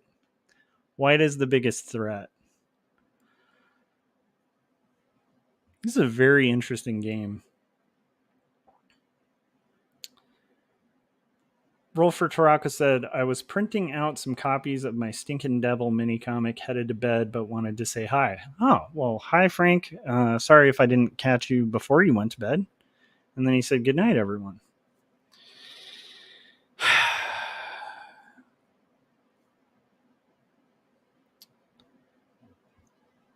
I don't want to break magenta. I want to be the invisible ghost that doesn't piss anyone off. Because there's powder kegs going, guys.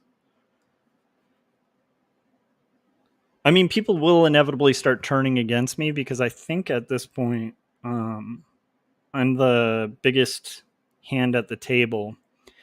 But white will very quickly become a massive threat by overextending and taking 2 continents that are only held by an 8 and a 4.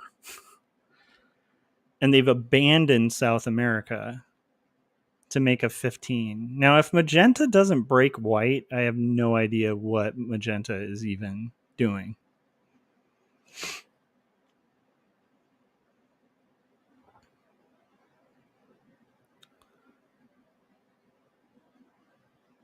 This is so interesting. I gotta give orange credit, man. They're just eating people, eating up territories, costing themselves a lot each time. I feel like that. I don't know. It's very suspicious the way this gameplay has worked out. They get a cash in, and now we have the threat of white and orange. Okay. Both are kind of mortal threats to me with the size of continents they have.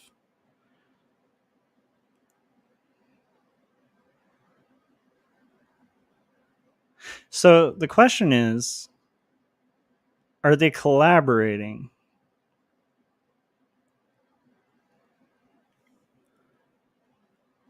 Do I break their territory? Or do I allow them to war with each other? I think what I do is I hit here, and I think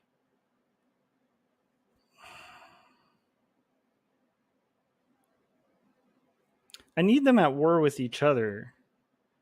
But I also think I need to break white just to kind of set solidarity there. That might have made enemies. That might have been a bad play. But I feel like 1 hit is okay. I feel like if I do a second hit, it's over. But that's also opening up white. Oh, did white quit the game? They have 10 troops. Are they going to counterattack? I'm really shocked if white doesn't hit. That's fascinating. So white is not going to hit orange? They're just going to slam into me? They're going to have their 16 just chill there? That's bizarre. But they're refusing to break orange. So, okay, now we have clarity. So here's what's happening. Orange and white are in an alliance. Orange was trying to get me to hit white to make me a bad guy to white, and then they can buddy up and take me down. Pretty good play on Orange's part. That's going to be tough. So now they have a mutual enemy. So how long can we have them get along? Okay. Now they're going to do the deadliest trap.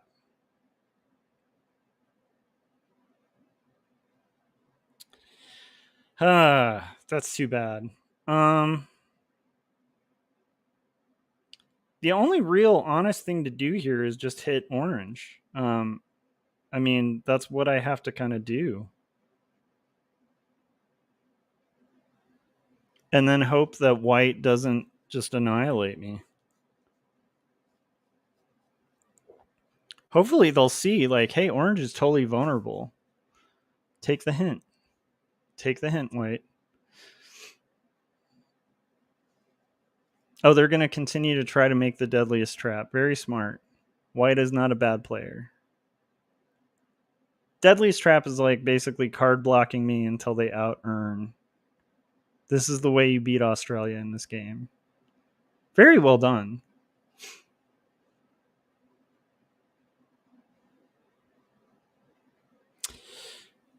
The fact that they're not breaking white, though, just annoys the crap out of me because there's no way they win this game. If white hits me, actually, they lose this game. So I'm going to go ahead and take the gamble that I don't think white's going to hit me. White could hit me and get 3 cards, but they're going to lose the game if they do that. So I'm taking the gamble. Maybe they do it. I think they just continue to card block me, but eventually I think white and orange are going to kill each other. Now, white could take me out with like both of those. They could take their 20s and like hit my 39, but that puts them in a really vulnerable position with their neighbor. So this is very reliant on them not being collaborators. But they are setting up to where in like 2 or 3 turns, they can very handily kill me without much consequence. Orange seems like a more rowdy player. But orange also asked me to hit white. So they might be looking for an opportunity. And there it is. There it is. That's what we were waiting for. Okay, so we played this right, you guys. It's always a little tense playing Australia. Now the question is, does white just suicide me? In response? They're just like, I can't beat orange, so they just kill me? Or do they go after orange in vengeance? How dare you betray me, orange? Right? So I guess what I can do is signify that I'd like to attack orange.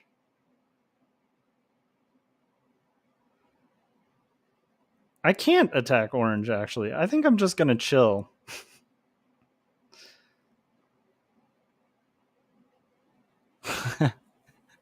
And maybe white takes me out of the game out of frustration. But you know what? Like, you have to hit orange if you want to get your territory back. And you got a 5 right on their border. You need to break Europe.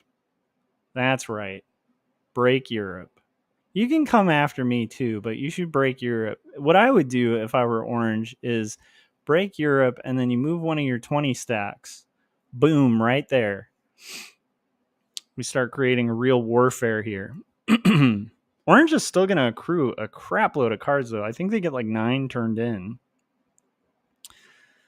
Do they bring that 9 into the 7? They don't want to unlock me. So they're playing very cautiously. Like, we don't want to unlock him.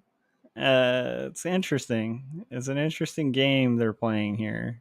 I'm surprised they're not moving their 20 in. Yeah, that's what you need to do. There you go. That's the big war I want to see. So who does Orange go after now? The guy who just broke their territory? I feel like I've made the right call here. Orange just annihilated a 20 stack. I love it. Orange is going to have to move that 15. Oh, sometimes, you guys, sometimes I have to admit that sometimes, sure, I'll attack white. Sometimes Australia just plays like a fiddle. I could still lose this game, but I feel like I've played it pretty correctly on the passivity game. I should have unlocked... Shoot. I made one fatal error. I should have unlocked white so that they could move their 20 stack into orange and eat all of their territory. But instead, that's an okay result. Do they move that 22 into an attack position, or do they keep it? They should probably move it over by the 15. Let's make a real direct threat. Get out of my territory. Oh, they move closer to me. They want to be in like potential kill position. Oh, I'm so glad I have a 10 turn in coming up.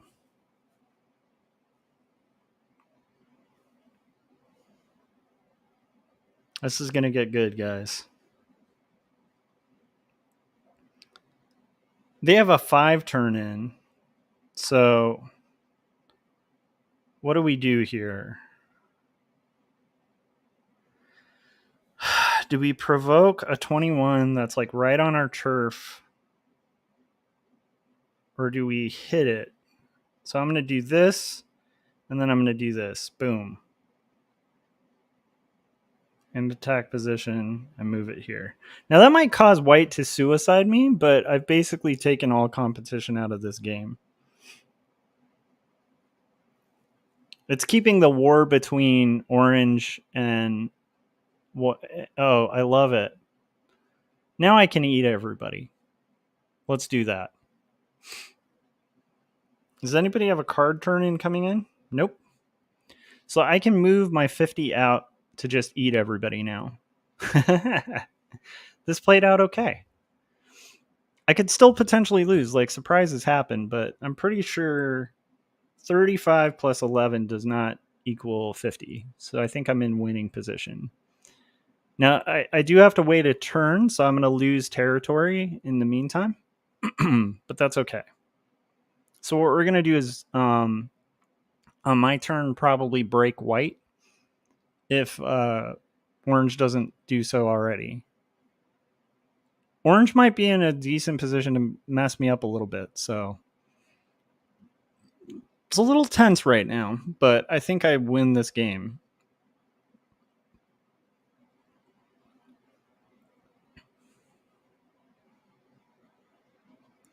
White is telling me to attack orange as if I'm not going to break their Europe. I think orange is just going to chill, or maybe orange quit. Orange might have rage quit. If orange doesn't move and you just see a bunch of numbers, orange might have rage quit. I'm glad I played this one right. There were a couple points where I could have completely done this wrong. Yeah, so orange is out of the game. Orange just quit. So since orange is MIA, we're going to do some fun stuff here. Right now, we're just going to start eating cards. So basically, let's break some territory up. Let's get the most important of the territories. They're like saying attack orange. Why would I attack orange, dude? Nope. And then we're going to do... we're going to move ourselves here so that we can eat everybody. So they're going to move that 7 potentially into Australia. Or they're going to try to kill orange to get second. Are they playing for second? I mean, they should be playing for second. 6 troops. Wow. So they can do a bit of damage. But I think they're going to play for second. That's what it looks like.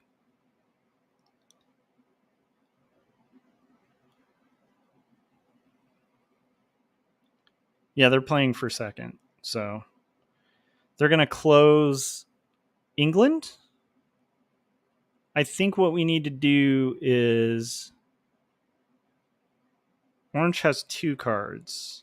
That serves me okay. I'll get a card cash in if I eat orange. So we will kill orange first.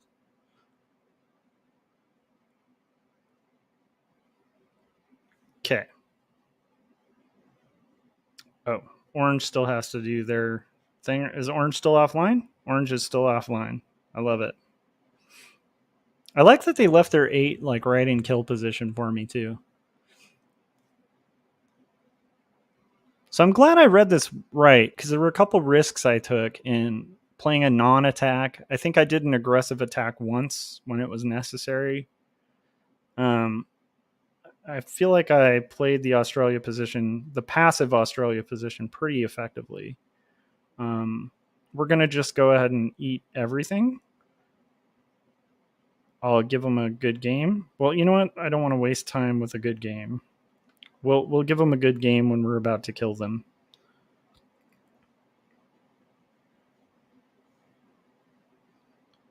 And they only have 1 card, so there is no way they win this game unless I completely err and misplay this. I don't think there's a way for them to win this game. In fact, I can take everything but the corner, and then we'll finish off the corner on our next turn. But you know what? I kind of want to get Asia, so we'll have a little bit of fun in Asia. We'll see if we can get it all in this pass. I think it might take 2 passes to kind of close out this game. But we at least leave them with like no hope, which is kind of important. And let's see if we can do this in 1 pass. Can we do it in 1 pass? I'll say good game and well played, and then we'll do this and see if that does it. Oh, no, it's going to be a 2-pass game. End attack phase, and let's just move right here. Cool. They're done. They can run around and make damage all they want. We have won this game, so that's cool. We end in victory, you guys. We end in victory. So we're going to go ahead and 33 up. Let's give them another really nice, good game. Well played, and then let's end the game. I'm guessing the way some of these players were playing that a lot of them were probably not masters. Some of them might have been experts. I don't know. I've played pretty bad games before. Yeah, so we got beginners and novices, so that explains it. So that'll get us a little further, a little closer to master, not super close. It would have been cool if one of those was an expert. But that's going to do it for the stream. So I'm glad we got to end in victory. We're 1 step closer to regaining master status. And I will see you guys on the next live stream. Thanks for hanging out with me. I got a page done and got a lot done. Hopefully you guys did too. Hopefully this was entertaining. And I will talk to you guys on the next live stream or vlogins. Bye.